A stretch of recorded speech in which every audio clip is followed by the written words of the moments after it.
සියලු දෙනාම සාදු කියලා නමස්කාරය කියන පන්සිල්ස. සාදු සාදු සාදු. නමෝ තස්ස භගවතු අරහතෝ සම්මා සම්බුද්දස්ස. නමෝ තස්ස භගවතු අරහතෝ සම්මා සම්බුද්දස්ස. නමෝ තස්ස භගවතු අරහතෝ සම්මා සම්බුද්දස්ස. බුද්ධං සරණං ගච්ඡාමි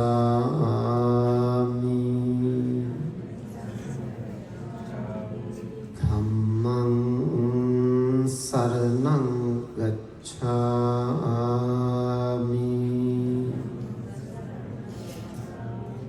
සංඝං සරණං ගච්ඡාමි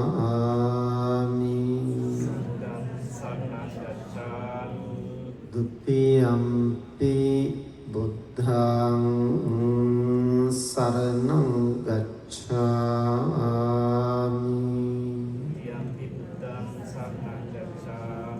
දුතියම්පි ධම්මං සරණං ගච්ඡාමි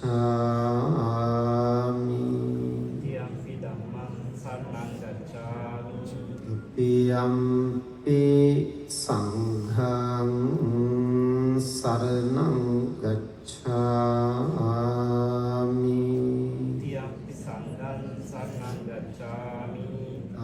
තතියම්පි බුද්ධං සරණං ගච්ඡාමි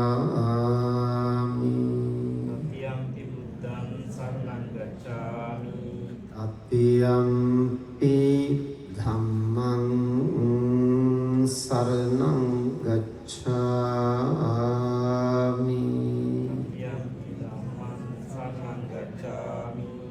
තතියම්පි සංඝං සරණං ගච්ඡාමි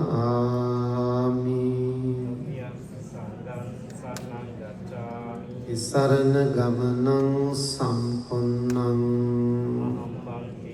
පානාති පාතා වේරමණී සික්ඛාපදං සමාදියාමි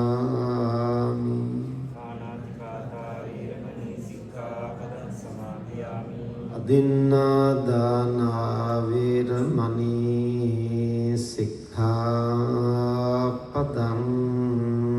සමාදියාමි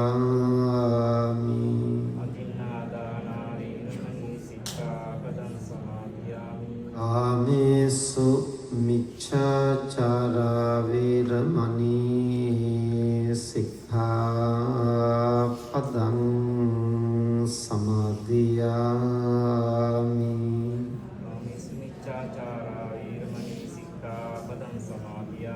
මුසාවාදා වේරමණී සික්ඛාපදං සමාදියාමි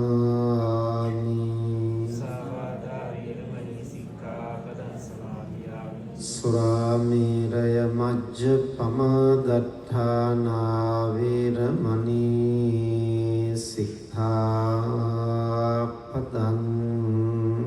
සමාදියාමි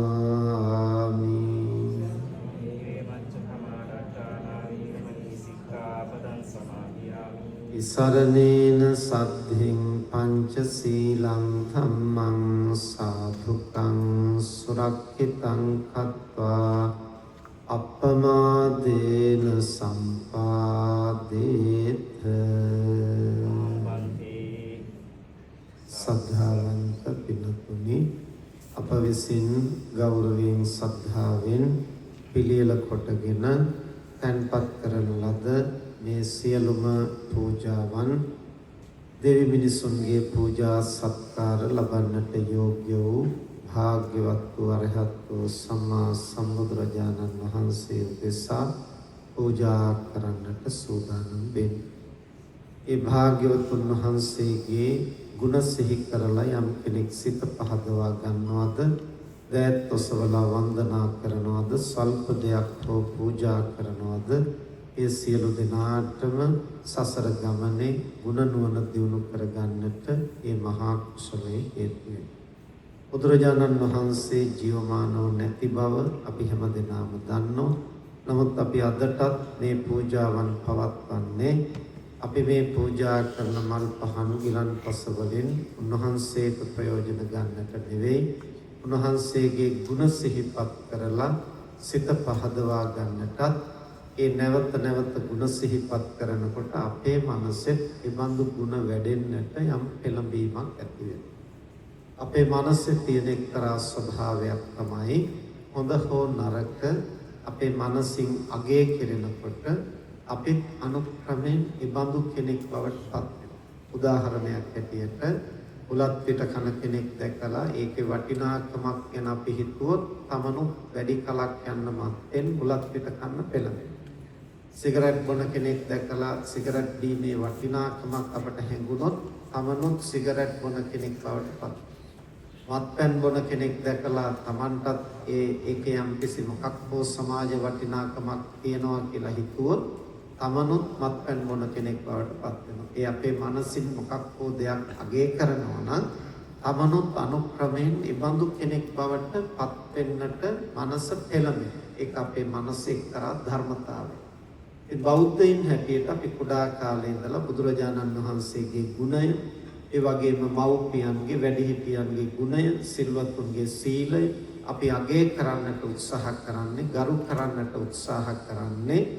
ඒ ගුණය අගය කරන්න, ගරු කරන්න අපේ මනස තුල ගුණගරුක භාවයේ ගොඩනැගෙනවා.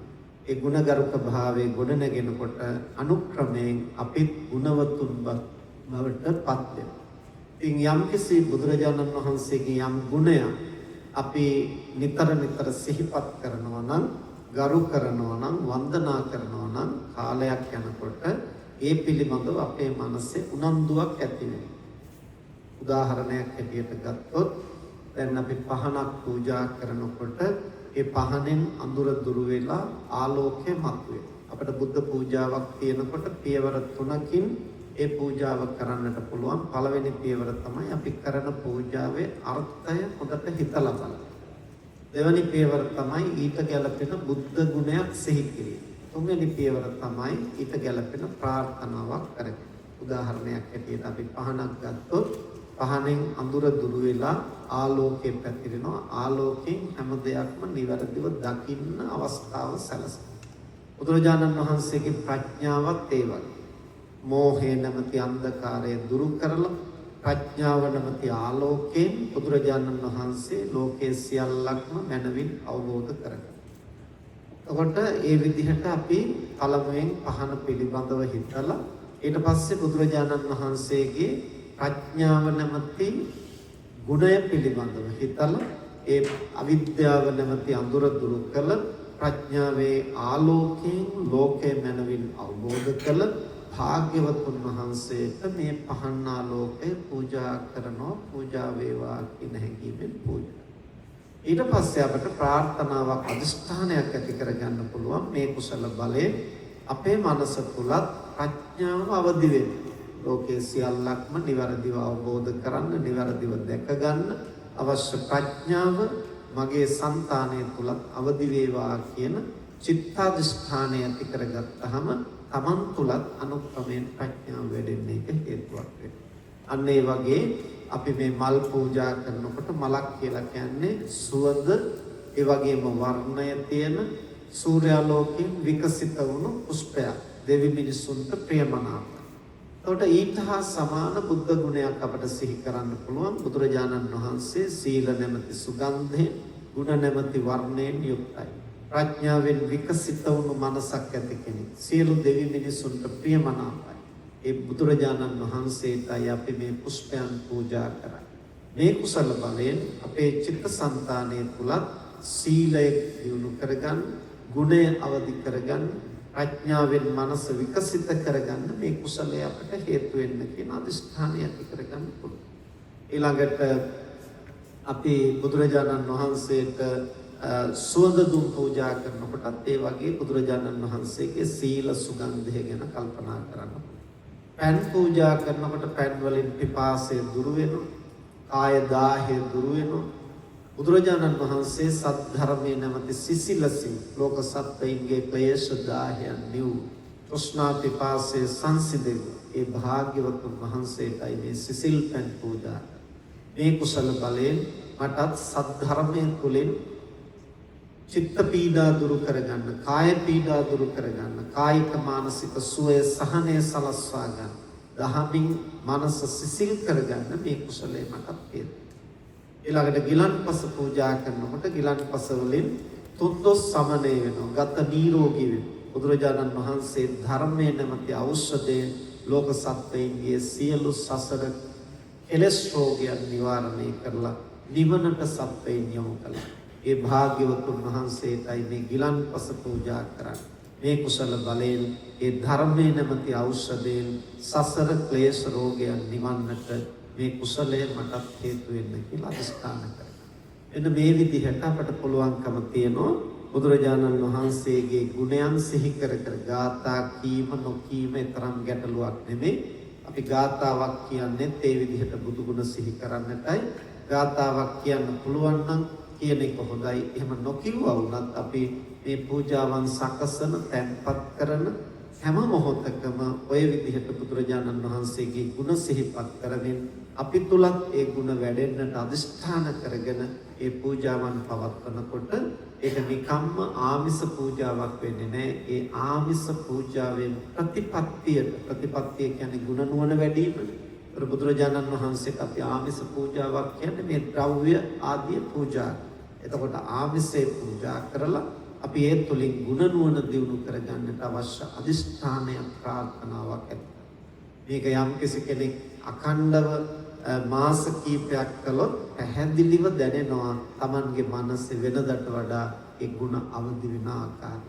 ඒ නිසා අපි පුංචි කාලේ ඉඳලා මේවා දරුවන්ට හුරු කරන්නේ කුඩා කාලේ දරුවන්ට ඒවා හරියට වැටහුනේ නැති වුණාට ලොකු මහත් වෙනකොට අනුක්‍රමයෙන් ඒවා ඒයට පුරුදු වෙනවා. ඉතින් අන්න ඒ නිසා අපි අද දවසේ මේ පිළියෙල කරගෙන තැන්පත් කළ සියලු පූජාවන් ලෝකයේ සියලු සත්වයින්ටම ධර්ම මාර්ගයේ පෙන්වා වදාළ අසංඛ්‍ය ගණන් සත්වයන් සසර දුකින් ඈතර කළ උතුම් සද්ධර්මයේ ලෝට දේශනා කළ ඒ භාග්‍යවතුන් වහන්සේට මේ සියලු පූජාවන් පූජා කරනවා. පූජා වේවා.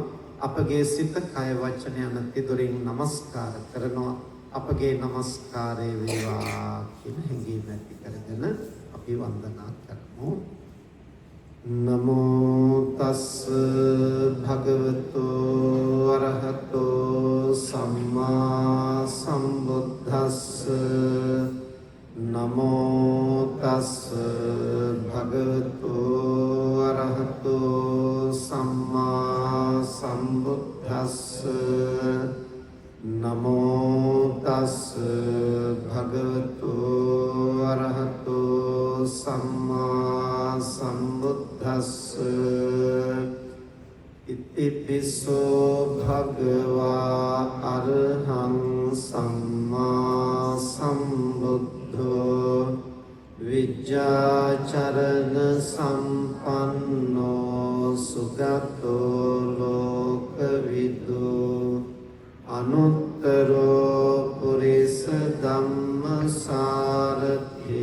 සත්තා දේව මනුස්සානං බුද්ධෝ භගවාති. බුද්ධං ජීවිතං යාව නිබ්බානං සරණං ගච්ඡාමි. ස්වාක්ඛාතෝ භගවතා ධම්මෝ සම්දිට්ඨිකෝ අකාලිකෝ ඒහි පස්සිකෝ ඕපනයිකෝ පච්චත්තං වේදිතබ්බෝ විඤ්ඤෝහිති. ධම්මං ජීවිතං යාව නිබ්බානං සරණං ගච්ඡාමි. සුපටිපන්නෝ භගවතෝ සාවක සංඝෝ උජුපටිපන්නෝ භගවතෝ සාවක සංඝෝ ඥායපටිපන්නෝ භගවතෝ සාවක සංඝෝ සාමීචි පටිපන්නෝ භගවතෝ සාවක සංඝෝ යදිදං චත්තාරි පුරිස යුගානි අට්ඨ පුරිස පුද්ගලා ඒස භගවතෝ සාවක සංඝෝ ආහුනේයෝ පාහුනේයෝ දක්ඛිනේයෝ අංජලි කරණීයෝ අනුත්තරං පුඤ්ඤක්ඛෙත්තං ලෝකස්සාති සංඝං ජීවිතං යාව නිබ්බානං සරණං වන්දාමි චේතියං සබ්බං සබ්බඨානේසු පතිච්චිතං සාරීරික ධාතු මහා බෝධිං බුද්ධ රූපං සකලං සදා ඝන සාරප්පදිත්තේන දීපේන තමධංසිනා තිලෝකදීපං සම්බුද්ධං පූජයාමි තමෝනුදං සුගන්ධිකාය වදනං අනන්ත ගුණ ගන්ධිනා සුගන්ධිනාහං ගන්ධේන පූජයාමි තථාගතං වන්න ගන්ධ ගුණෝපේතං ඒතං කුසුම සන්තතින් පූජයාමි මුනින්දස්ස සිරිපාද සරෝරුහේ පූජේමි බුද්ධං කුසුමේන නේන පුඤ්ඤේන මේතේන ලභාමි මොක්ඛං උපං මිලායාති අතයි ධම්මේ කායෝ තථායාති විනාශ භාවං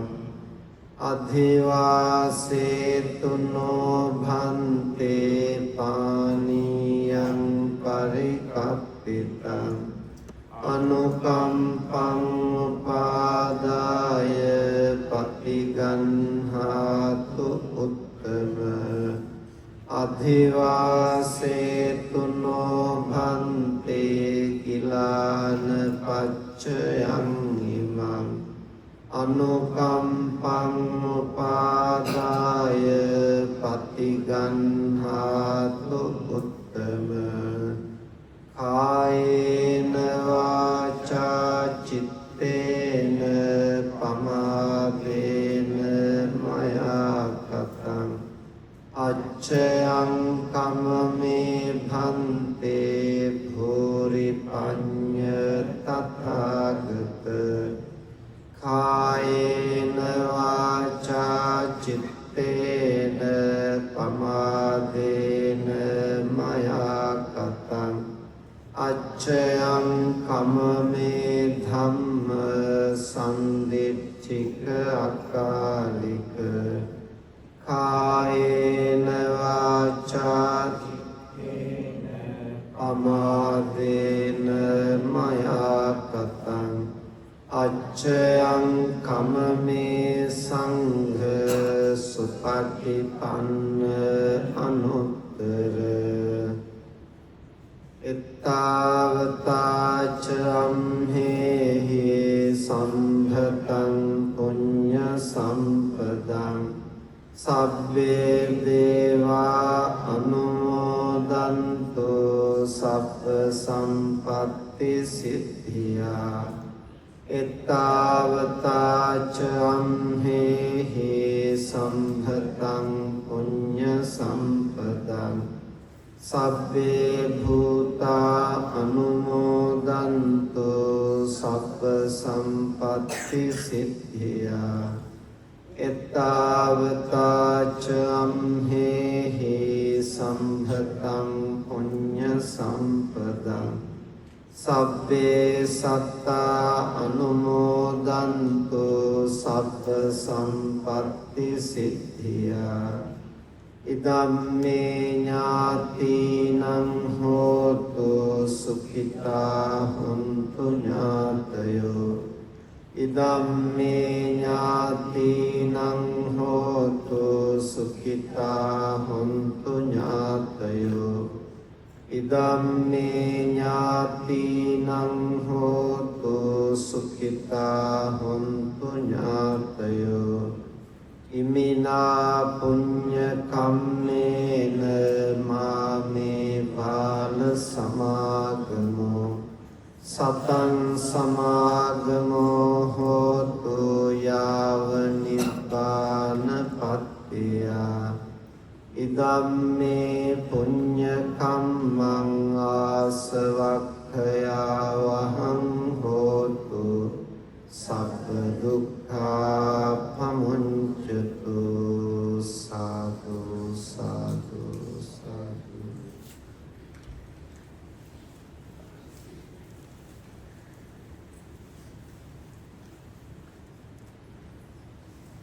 समन्ता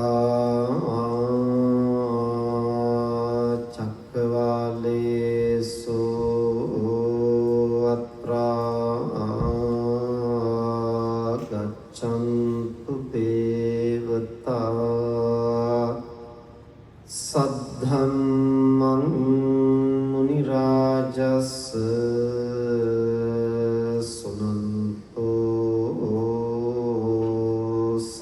මොක්ඛදං ධම්මස්සවන කාලෝ අයං භදන්තා ධම්මස්සවන කාලෝ අයං භදන්තා ධම්මස්සවන කාලෝ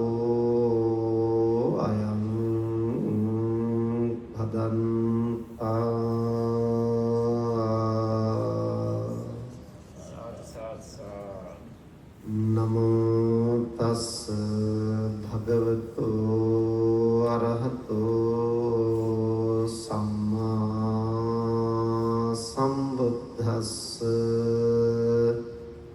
නමෝ තස් භගවතු අරහතෝ සම්මා සම්බුද්දස්ස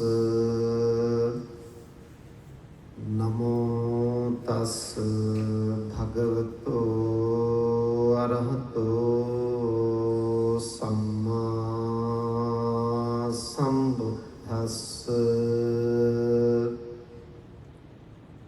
අභස්සර මිදං භික්ඛවේ චිත්තං පංචකෝ ආගන්තුකේහි උපක්ඛිලේසේහි උපක්ඛිලිට්ඨං අං අසුතවා පුතුජනෝ යත භූතං නප්පජානාති තස්මා අසුතවතෝ පුතුජනස්ස චිත්ත භාවනා නත්ථීති වදාමි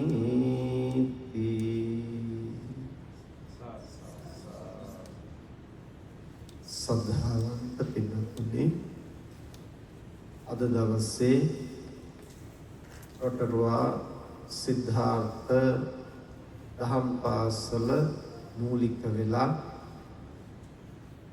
මව්පියන් ඒ වගේම ගුරුවරුන් දරුවන් සියලු දෙනාම ඒක රාශී කරගෙන හැම දිනකම දහම් අසන්නට සවස ගිලන්පස බුද්ධ පූජාමය පින්කමක් සිද්ධ කරලා හොඳ කුසලයක් සිද්ධ කරගන්නට අවස්ථාවක් සලස්වලා දීලා තියෙනවා.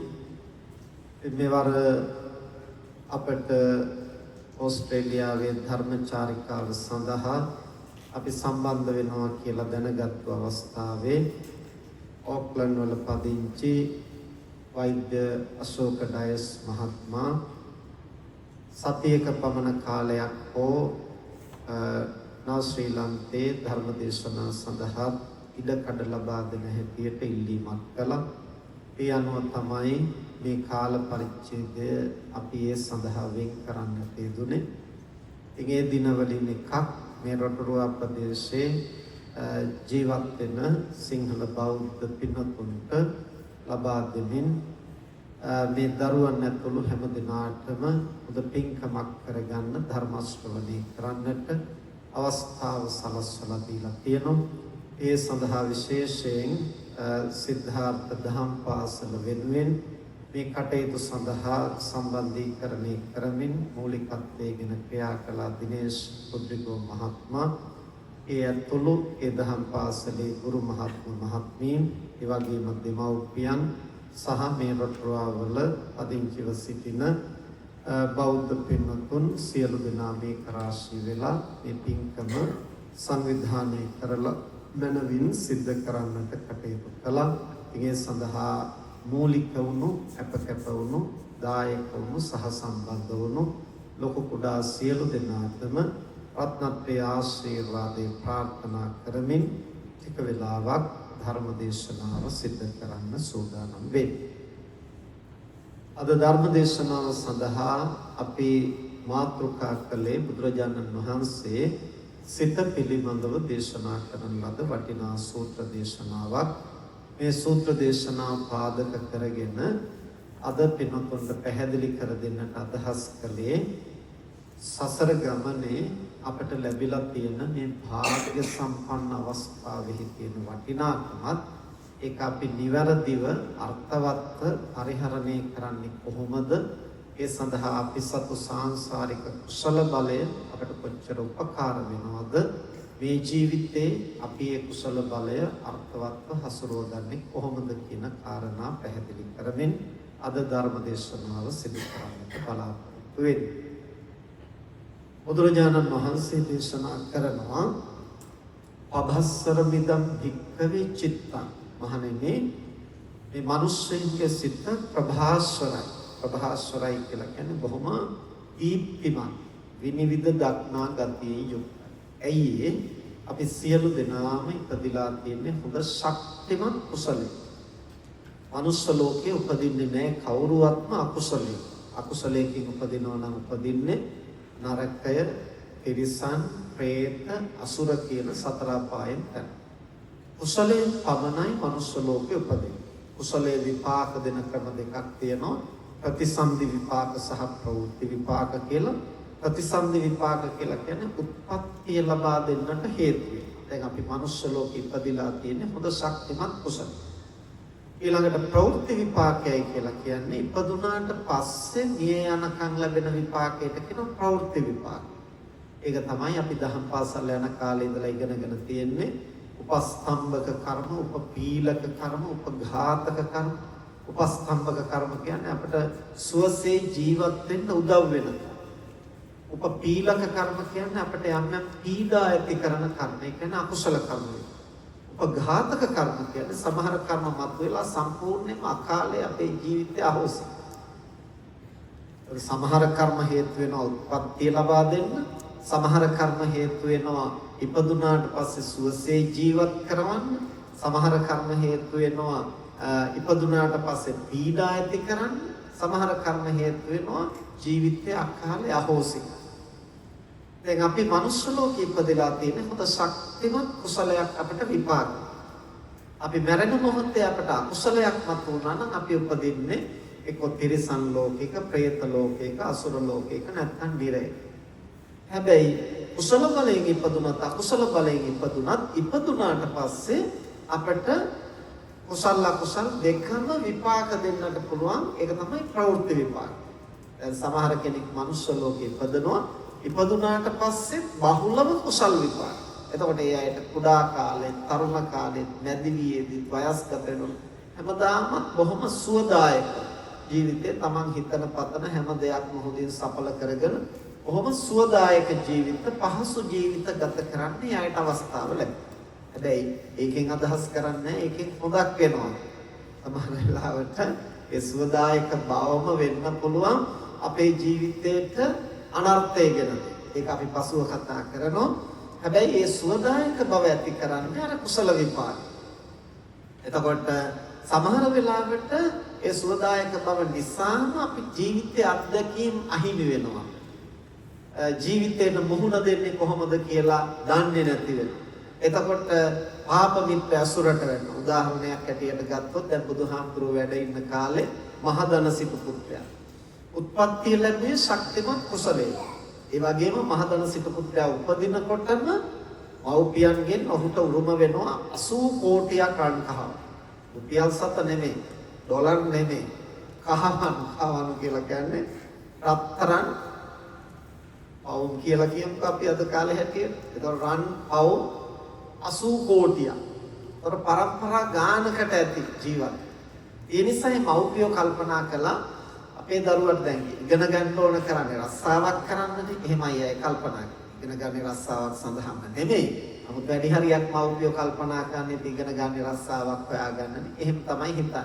ඉතින් අර මව්පියෝ කල්පනා කළා ඉගෙන ගන්න රස්සාවක් කරන්නේ අපේ දරුවට ඉතින් රස්සා කරන්න ඕනේ නෑනේ. මේ පරම්පරා 6-7කට ඇති වෙන්න මුදල් තියෙනවනේ. ඒ නිසා කාලා බීලා සතුටින් ඉන්න.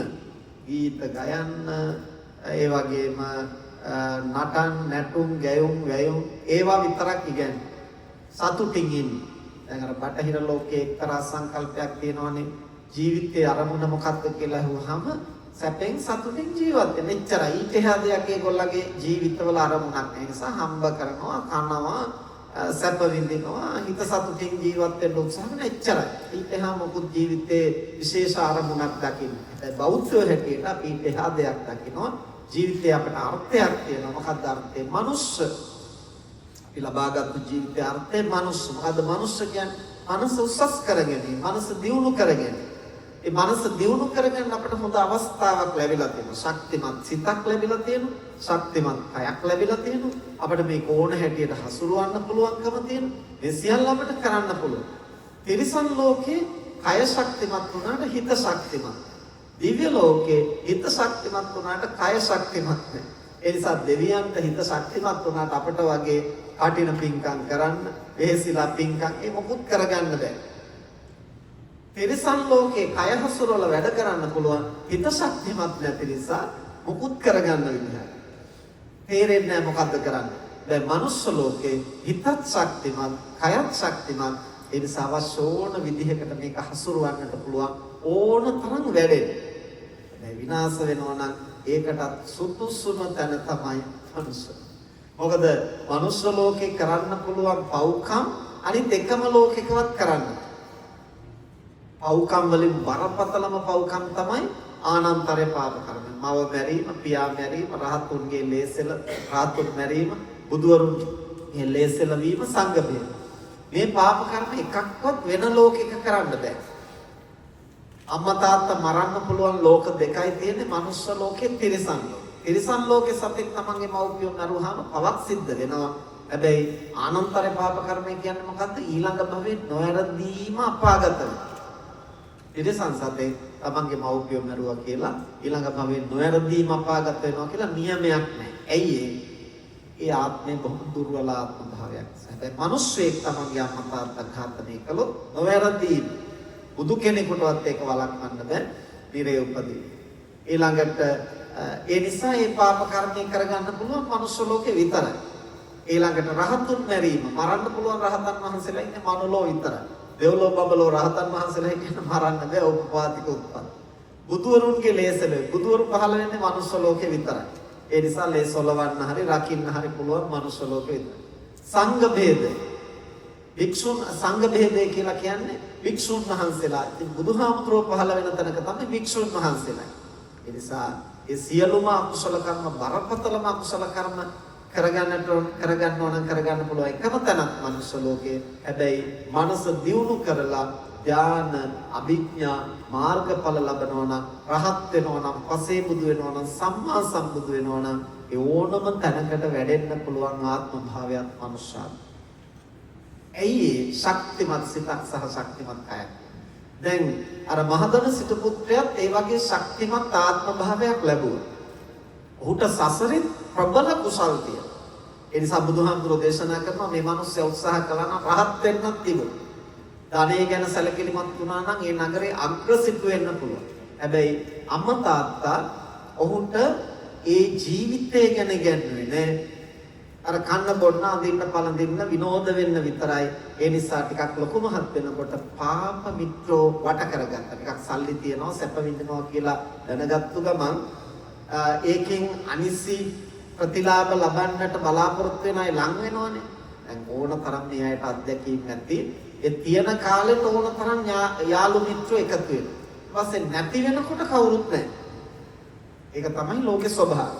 එතකොට අර තියනවා කියලා දැනගත්තු ගම අර බොන්න, කන්න, විනෝද වෙන්න, සල්ලාලකම් කරන්න ඒ සියලු දෙනා මහදනසුත් පුත්‍රයා වටා එකතු වුණා. එයි දැනුගත්කමකුත් නැහැ. ඕන තරම් වියදම් කරනවා අර විනෝද වෙනේවට. ඒ නිසා ඒ වගේම කණ්ඩායමක් එකතු වුණා. එකතු වෙලා අර ඊට පස්සේ ඔහු විවාහ වුණෙත් ඒ වගේම සිටු පවුලකින් ඒ බිරිඳටත් මව්පියන්ගෙන් උරුම වෙච්ච 80 කෝටියක් තිබුණා. ඒතකොට 80 කෝටිය 80 කෝටියයි 160 කෝටිය. හැබැයි අන්තිමට සියල්ලම දීලා සල්ලාලකම් කරලා නාස්ති කරගෙන අන්තිමට බිරිඳයි සැමියයි මහම හිඟා. මේ හිඟා කන යෝල දැකලා බුදුහාමුදුරුවෝ සිනහ පාලක ආනන්ද හාමුදුරුවෝ ඇයිද කියලා. එතනදි තමයි බුදුහාමුදුරුවෝ දේශනා කරන්නේ ආනන්ද මේ මිනිස්සයා උත්සාහ කළා නම් රහත් වෙන්න තිබුණා. නමුත් ඒන් පිරිහුණා. මේ බිරිඳ උත්සාහ කළා නම් අනාගාමී වෙන්න තිබුණා. ඒන් පිරිහුණා.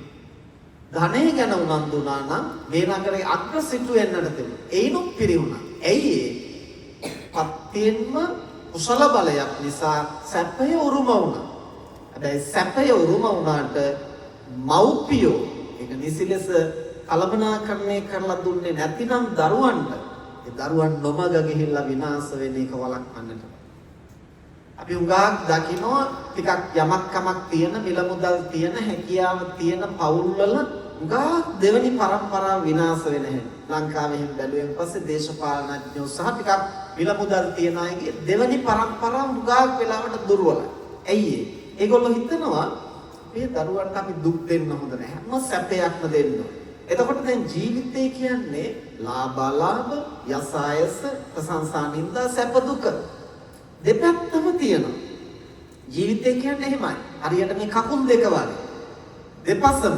හැබැයි මව්පියෝ සමහරලාට කල්පනා කරන ඒක දරුවන් ඉතින් මේවා කාටද ඒ දරුවන්ට අපි හම්බ කරන්නේ. අපේ දරුවන්ට දුක් දෙන්න හොඳ නැහැ. ඒතර ආදරේ පෙන්වන්න කියලා ඒගොල්ලෝ කරන්නේ මොකද්ද? අර සැපය පැත්ත විතරක් පෙන්නනවා. දුක, පීඩා ඒක දෙමව්පියන්ගේ කරට ගන්න. ඊට පස්සේ අර දරුවෝ නිකන් පරපෝෂිතයෝ වගේ හැදෙනවා. ඊට පස්සේ ඉතින් අර මහදන සිටු පුත්‍රයාට සිද්ධ වුණා වගේ මේ ලෝකෙ දෙපයින් පය ගහලා ඉන්න තේරෙන්නේ නැහැ. ඕනම පාප විප්පේකට හැටලෙනවා, හසු වෙනවා, විනාශ වෙනවා. ඒ තමයි කුසල විපාකය අවභාවිත වෙන්නේ. අර සම්පත් ලැබෙන්නේ කුසලයෙන්. මනුස්ස ලෝකේ ඉපදුනත් කුසලයෙන්. හැබැයි ඒ වගේම අර සැප විපාක උපස්තම්භක ඉපදුනාට පස්සේ හැම සැපයක්ම කන්න, අඳින්න, ඉන්න සියල්ලක්ම ලැබෙනවා. ඒ සියල්ලම ලැබුණේ කුසල විපාක. හැබැයි ඒ ලැබෙන කුසල විපාකය ප්‍රඥාවෙන් පරිහරණය කරන්න තේරුම් නැත්නම් ඒ සියල්ලක් අගාධයට, විනාශයට මඟ ඒ නිසා කුසල විපාකය අපට යහපත පිණිස පවතින්නේ එය නුවණින් පාවිච්චි කළොත් විතරයි. හරියට මුදල් වගේ. කුසල විපාක කියන්නේ මුදල් වගේ. මුදල් හම්බ කරගත්තාම ඒ ජීවිතේට එකෙන් යහපතක් වෙනවා. හැබැයි මුදල් හම්බ කළාම යහපතක් වෙන්නේ ඔළුව තියෙන මිනිස්සුන්ට. ප්‍රඥාව තියෙන මිනිස්සුන්ට විතරයි. එහෙම නැති සියලු දෙනා වෙනසෙන්නේ මුදල. ධනය, බලය, පිරිවර, අනතුරු, කීර්ති, ප්‍රසාද මේ සියල්ල රජකම වුණත් එහෙමයි. රජකම ලැබුණත් යහපතක් වෙන්නේ සිහි බුද්ධිය තියෙන කෙනෙකුට විතරයි. අනිත් අය අසාමාන්‍ය පව්කම් කරන ඒ තමන්ගේ රාජ්‍යතාන්ත්‍රික බලය, දේශපාලන ශක්තිය හැම දෙම පාවිච්චි කරනවා විනාශයට. මහා ගොන්නක් කර්ම කරගෙන අපාගත වෙන්නට මඟ සලස්වනවා. එහෙම නොවි කටයුතු කරන්න පුළුවන් වෙන්නේ බුද්ධිමත්ව නුවණින් කටයුතු කළොත්. ඒ නිසා බෞද්ධ අපට කුඩා කාලේ ඉඳලා අපි ඉගෙනගෙන තියෙනවා ධර්මයෙන් ජීවිතයේ අර්ථයක් තියෙනවා. සැප විඳීමයි සතුටු වීමයි විතරක් නෙමෙයි, සැපෙන් සතුටින් ඉන්න ඕනේ ඒක අපරාධයක් නෙමෙයි. ඒක වරදක් නෙමෙයි. ඒ ජීවිතයේ අර්ථයක් තියෙනවා. අක්ද මනුස්ස මනස දියුණු කිරීම. ඒක කුඩා කාලේ ඉඳලා දරුවන්ට කියා දුන්නොත් තමයි ඒ දරුවන්ට ඒ මඟ හඳුනා ගන්නට පුළුවන්. ඒක මව්පියෝ තමයි කියා දෙන්න ඕන. ඒ නිසා බුදුහාමුදුරෝ දේශනා කරන අම්මා තාත්තා කියන්නේ ආපාදක පෝෂක ඉමස්ස ලෝකස්ස දස්සේතා. අම්මා තාත්තගෙන් ප්‍රධාන කාර්යයන් තුනක් දරුවෙකුට වෙන්නට ඕන. ආපාදක මේ ලෝකෙට ජනිත කරන අම්මා තාත්තා තමයි දරුවෙක් මේ ලෝකෙට බිහි කරන්නේ, හදන්නේ. ඊළඟට පෝෂක කය පෝෂණය කරනවා වගේම මනස ගුණ නුවණින් පෝෂණය කරනවා. අම්මා තාත්තා ප්‍රධාන වශයෙන් පාපා නිවාරෙන්ති කල්යාණේ නිවසෙන්නේ අයහපතින් වළක්වලා යහපතේ යොදවන්න කුඩා කාලේ ඉඳලා මව් කුසේ ඉඳලා මඟ සලස්වන්නේ අම්මා තාත්තා. ඉමස්ස ලෝකස්ස දස්සේතාන මේ දරුවන් ලෝකේ දකින්නට පුරුදු වෙන්නේ වැඩිහිටියන් දකින විදිහ. එතකොට වැඩිහිටියන් ලෝකේ දකින්නේ ජාතිය, ආගම, සංස්කෘතිය, දහම, මනුෂ්‍යකම මේ මොකුත් නැතුව නම් දරුවොත් එහෙම තමයි ලෝකේ දකින්නේ. එතකොට මව්පියන්ට ඒ හැඟීම් තියෙනවා නම් දරුවොත් ඒ හැඟීම් අනුව තමයි කටයුතු කරන්නට යොමු. දැන් බලන්නකෝ අපිට ඉතිහාසයේ දිහා බැලුවහම උනත් ඒක පේනවනේ. දැන් අපි කියනවා සමහර වෙලාවට අපේ රටවල් ගැන එහෙම කල්පනා කරනකොට අනේ මේ මෙච්චර ලස්සන රට මේක රැකගෙන කටයුතු කරන්න හරිහමං මිනිස්සෙක් එන්නේ නැත්තේ ඇයි මේවා හදන්න. ඉතින් එහෙම හරිහමං මිනිස්සෙක් දැන් මේ කෝටි 2ක විතර ජනගහනයේ ඒ අම්මා තාත්තගෙන් ඉතින් ඔය එන හැම දරුවෙක්ම එන්නේ දේශපාලනයේ නායයි ඔක්කොම එන්නේ. එතකොට ඒ එන්නේ අර මව්පියන්ට ඒ හැඟීම තියනවා නම් ඒ හැඟීම කුඩා කාලේ ඉඳලා පුරුදු කරනවා නම් තමයි ඒ ශක්තිය තුළ ක්‍රියාත්මක වෙන්නේ. දැන් බලන්න දුටු ගැමුණු වගේ රට වෙනුවෙන් ශාසනය වෙනුවෙන් ජීවිත පරිත්‍යාග කළා කියන්නේ ඇයි? සටන් කරනකොට විශාල ජනතාවක් මැරෙනවා කියලා දැක්කහම මේක මිනිස්සු ඝාතනය කරන වැඩක් නෙමෙයි, මේක අපි දෙන්නගේ සටනක් කියලා ද්වන්ද සටනකට ගියයි ජීවිත පරිත්‍යාග කරලා ඒ ශාසනය රැක. ඕනනම් තමන්ගේ බලය තියාගෙන මිනිස්සු ඉස්සරහට දාලා යුද්ධ කරන්න තිබ්බනේ. මහජනයා මැරෙනවා කියලා දැක්කහම රජුරෝ තීරණය කළා මේක මිනිස්සු අකාලේ මැරෙන්න ඕන වැඩක් නෙමෙයි. මේක පරිපාලනය පිළිබඳ ගැටලුවක්. ඒ නිසා මේක අපි දෙන්න අතර තියෙන ප්‍රශ්නයක්. අන්න ද්වන්ද යුද්ධයට ගිය ජීවිතේ පරිත්‍යාග කරලා. ඉතින් එහෙම ශක්තියක් ගොඩනැගුණේ කවුරුන් නිසාද? මව කවුද? මුහුද ගොඩ ගලනකොට ඒ සමස්ත ජනතාව වෙනුවෙන් සමස්ත රට වෙනුවෙන් ජීවිතේ පූජා කළ අම්මා කෙනෙකුගේ කුසින් තමයි ඒ දොර විදන්නේ.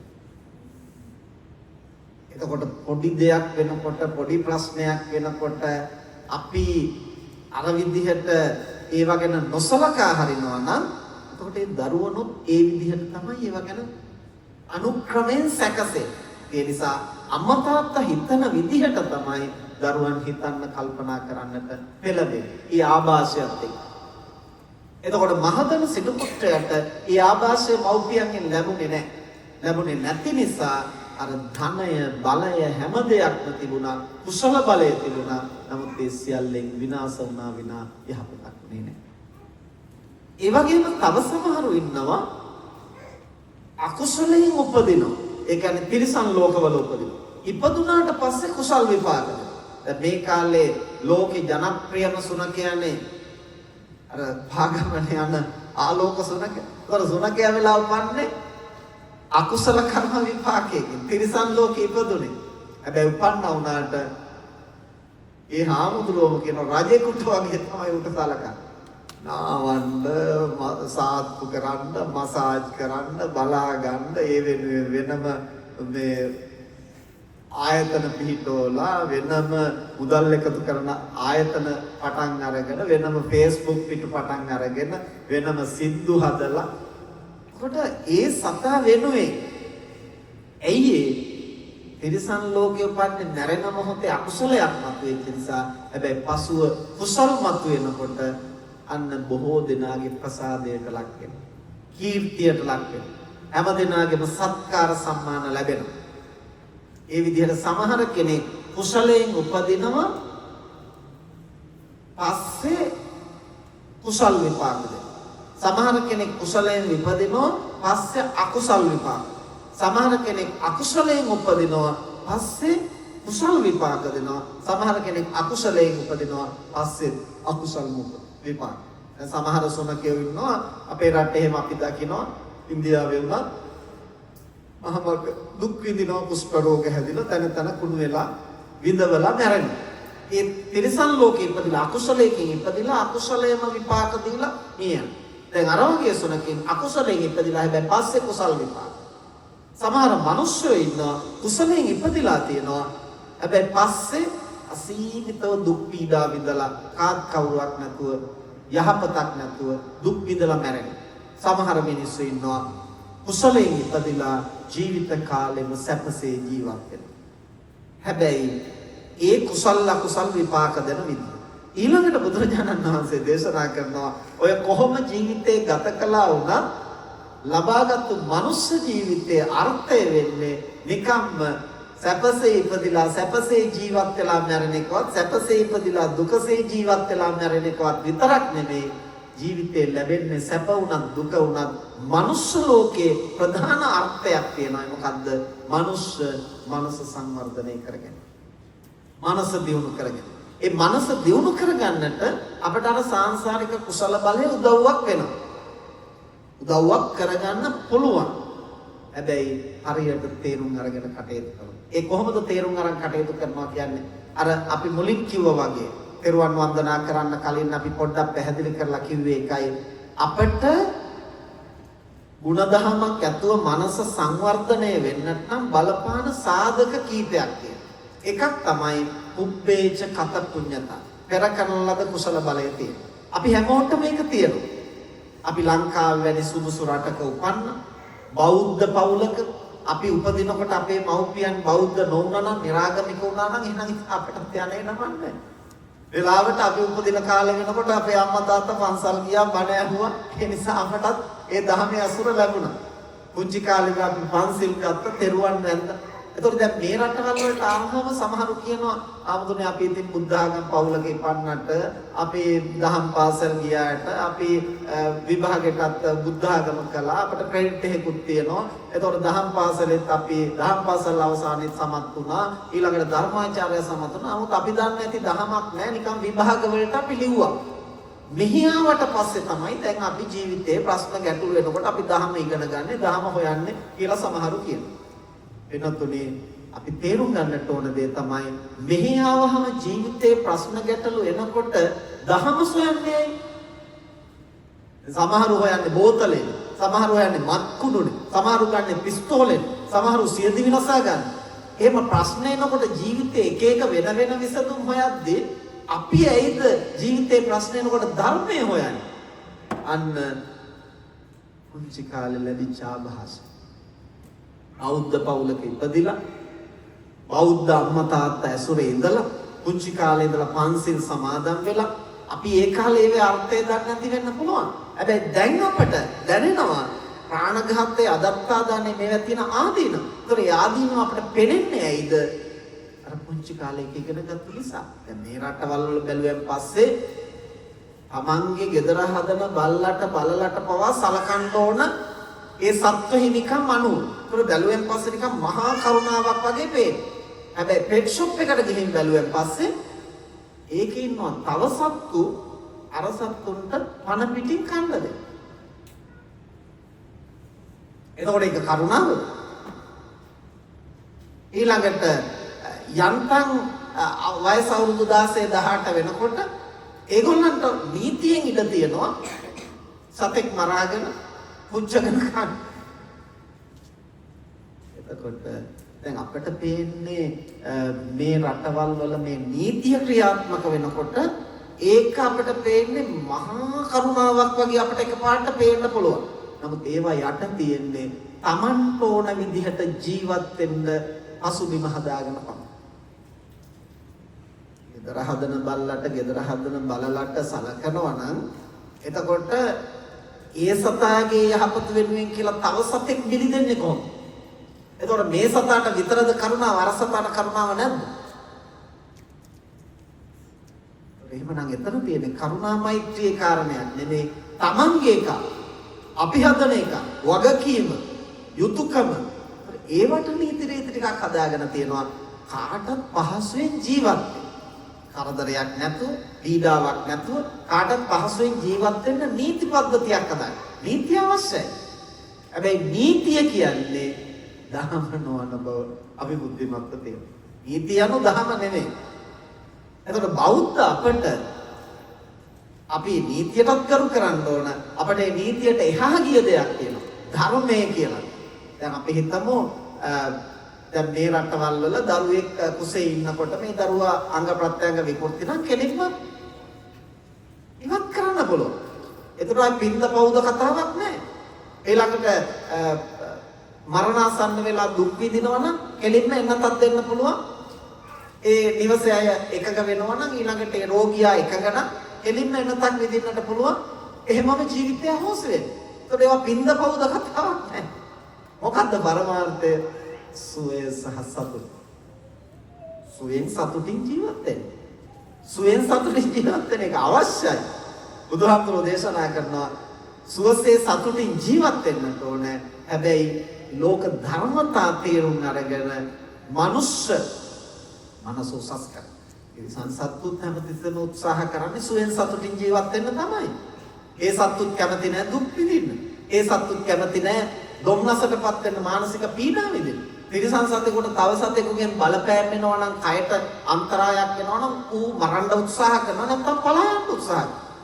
තමන්ගේ පැටවුන්ට හානි වෙනවා නම් එහෙම නැත්නම් තමන්ට විතර අනිත් සත්තුන්ගේ මරණ බය වෙනවා නම් ඒක කාය පීඩාවක් නෙමෙයි ඒක චිත්ත පීඩාවක්. එතකොට එතනින් මගහැරලා යන්නට උත්සාහ කරනවා. ඇයි ඒ? තිරිසන් සතත් කැමති නැහැ කාය පීඩා විඳින්න චිත්ත පීඩා විඳින්න. තිරිසන් සතාටත් ඕනකම තියෙන්නේ කායික සුවයෙන් මානසික සතුටින් ජීවත් වෙන්න. ඒ නිසා ඌ ඒ සඳහා උත්සාහ කරනවා. මිනිස්සුත් එහෙම තමයි. ඒක පොදු සත්ත්ව ගතියක්. ඒක 아무තු මිනිස්සුන්ගේ විශේෂත්වයක් නෙමෙයි.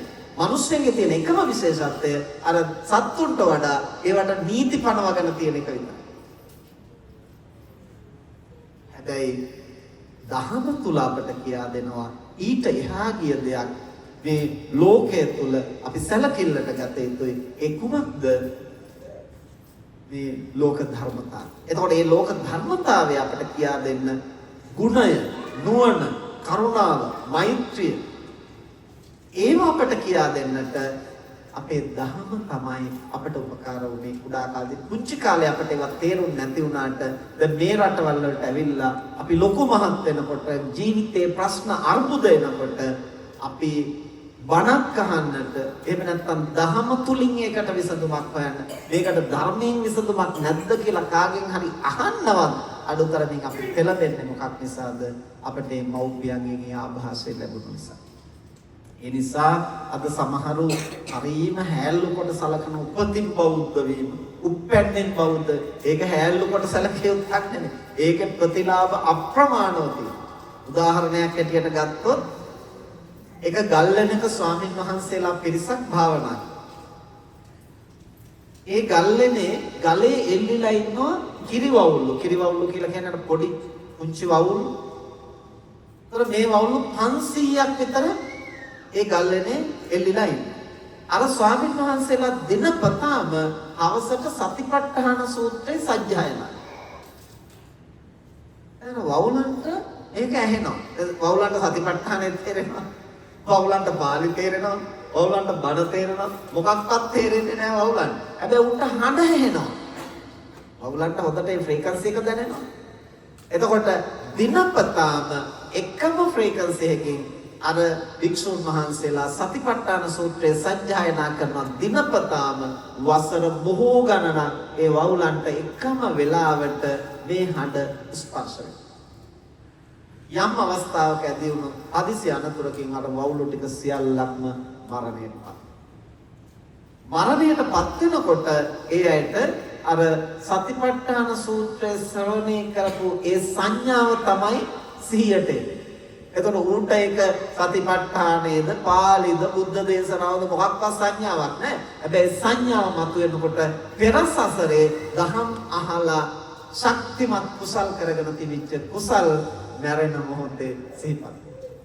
සිහිපත් වෙලා 500ක් දෙනාම මනුස්ස ලෝකේ උත්පත්ති ලබනවා. මේ දරුවෝ 500 දෙනා තරුණ වයසටපත් වෙනකොට අහඹු විදිහට ඒ අයට සතිපට්ඨාන සූත්‍රයක් අහන්න ලැබෙනවා. ඒ අහන්න ලැබෙනකොට ඒ 500 දෙනාටම දැනෙනවා ඒක නිකන් තමන්ගේ ලේ මස් වලට කාවැදිච්ච දෙයක් වගේ. එච්චර හොඳටම දන්න, හොඳටම සමීප නිකන් තමන්ගේම දෙයක් වගේ තමන්ට දැනෙන්නේ. පස්සේ අය අහනවා මේ මොකද්ද මේ සූත්‍රය? ඒතර ස්වාමීන් වහන්සේලා කියා දෙනවා මේක තමයි බුදුදහමේ ප්‍රතිපදාව පිළිබඳව කියවෙන වටිනාම සූත්‍ර දේශනාව සතිපට්ඨාන සූත්‍රය.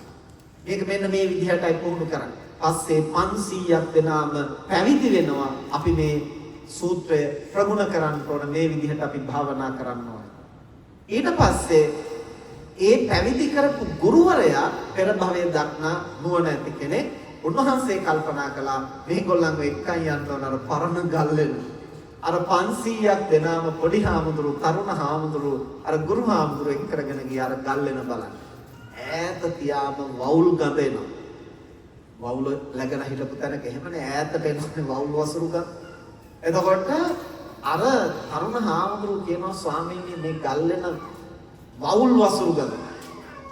එතකොට ගුරු හාමුදුරු කියනවා ආශ්මත් කරුනි වෙන කාගේවත් දුර්ගන්ධය නෙමෙයි නුඹලාගේම පෙර භවයේ දුර්ගන්ධය. එතකොට අර තරුණ හාමුදුරුවෝ ඒ මොකද්ද ඒ කතන්දරේ? එතකොට අර ගුරු හාමුදුරුවෝ කියනවා ඔබ වහන්සේලා සියලු දෙනා ගිය ආත්මේ මේ ගල්ලෙනේ එල්ලිලා හිටපු වවුල්ලු. මේ කතන්දරය ඇහුවට පස්සේ අර තරුණ හාමුදුරුවන්ට ලොකු කම්පනයක් ඇති වුණා. පෙර භවයේ මේ ගලේ එල්ලිලා හිටපු වවුලෙක් වෙලා ඉඳලා මොකක් හෝ භාග්‍යයකට අපි මනුලොවට ආවා. මේ භවයේදීත් අපි ප්‍රමාද වුණොත් ආයෙත් වවුලෙක් වෙන්නට, කුරා කුහුඹුවෙක් වෙන්නට තියෙන ඉඩකඩ වැඩි. නිසා අපි අප්‍රමාදීව කටයුතු කළ යුතුයි කියලා උන්වහන්සේලා දැඩිව භාවනා කරලා 500ක් දෙනාම අරහත් වෙනවා. දැන් මේ 500ක් දෙනාට දෙවනි ආත්ම භාවයේ රහත් වෙන්න ආසන්නම හේතු උනේ මොකද්ද? සතිපට්ඨාන සූත්‍රය අහලා නෙමෙයි, ඇහිලා. බණ දැනගෙන නෙමෙයි, අතිපට්ඨානය දැනගෙන නෙමෙයි, පාළි දැනගෙන නෙමෙයි, මොකක් කරන්නේ නිකන් කනට ඇහිලා විතරයි. නිකන් මේ ධහම යන්තම් කනට ඇහිච්ච එක ආසන්න භවයේ කුසල්මතු කරගෙන රහත් වෙන්න තරම් උදව් වුණා නම් අපි බෞද්ධ පවුලක ඉපදීම, බෞද්ධ අම්මා තාත්තට දාවේ ඉපදීම, පුංචි කාලේ ඉඳලා පන්සිල් සමාදන් වෙන්න ලැබීම, දෑත්පසවලා බුදුහාමුදුරන්ගේ ගුණ සිහි කරලා වන්දනා කරන්න ලැබීම, තෙරුවන් සරණ යන්න ලැබීම, බණපදයක් අහන්න ලැබීම, ඒ බඳු සංස්කෘතියක් තුළ ටික කාලයක් හරි පුහුණු වෙන්න ලැබීම මේව භාග්‍යයක් නෙමෙයි. ඒවා තමයි කවදා හරි අපිට දහම මතු කරගන්නට උපකාර වෙන්නේ, ලෝකේ නිවැරදිව දකින්න. අනිත් බොහෝ දෙනා වෙනස් ආකාරයකින් ලෝකය දිහා බලනකොට අපට ධර්මානුකූලව ලෝකය දිහා බලන්නට මඟ සැලසුනේ ඒ මූලික අදහස. ඒ තමයි අපට සසරෙන් ලැබෙන්නට ඕන එක ශක්තියක්. ඒ තමයි පුබ්බේච කත පුඤ්ඤතා සාංශාරික කුසල බලය. දැන් මේ කුසල බලය නිසා තමයි අපට ওই පසුබිම සැකසුනේ. ඊට පස්සේ මේ ජීවිතේ අපි උත්සාහ කරන්නට ඕන ඒ ලැබිච්ච ශක්තිය විනාශ කරගන්න තුරකගන්න. බුදුරජාණන් වහන්සේ දේශනා කරනවා මේ මනුෂ්‍ය ලෝකයේ උපදින අයගේ ජීවිත කොටස් තුනකට දක්වලා දේශනා කරනවා. හාන භාගී ජීවිත, පිත භාගී ජීවිත, විශේෂ භාගී ජීවිත.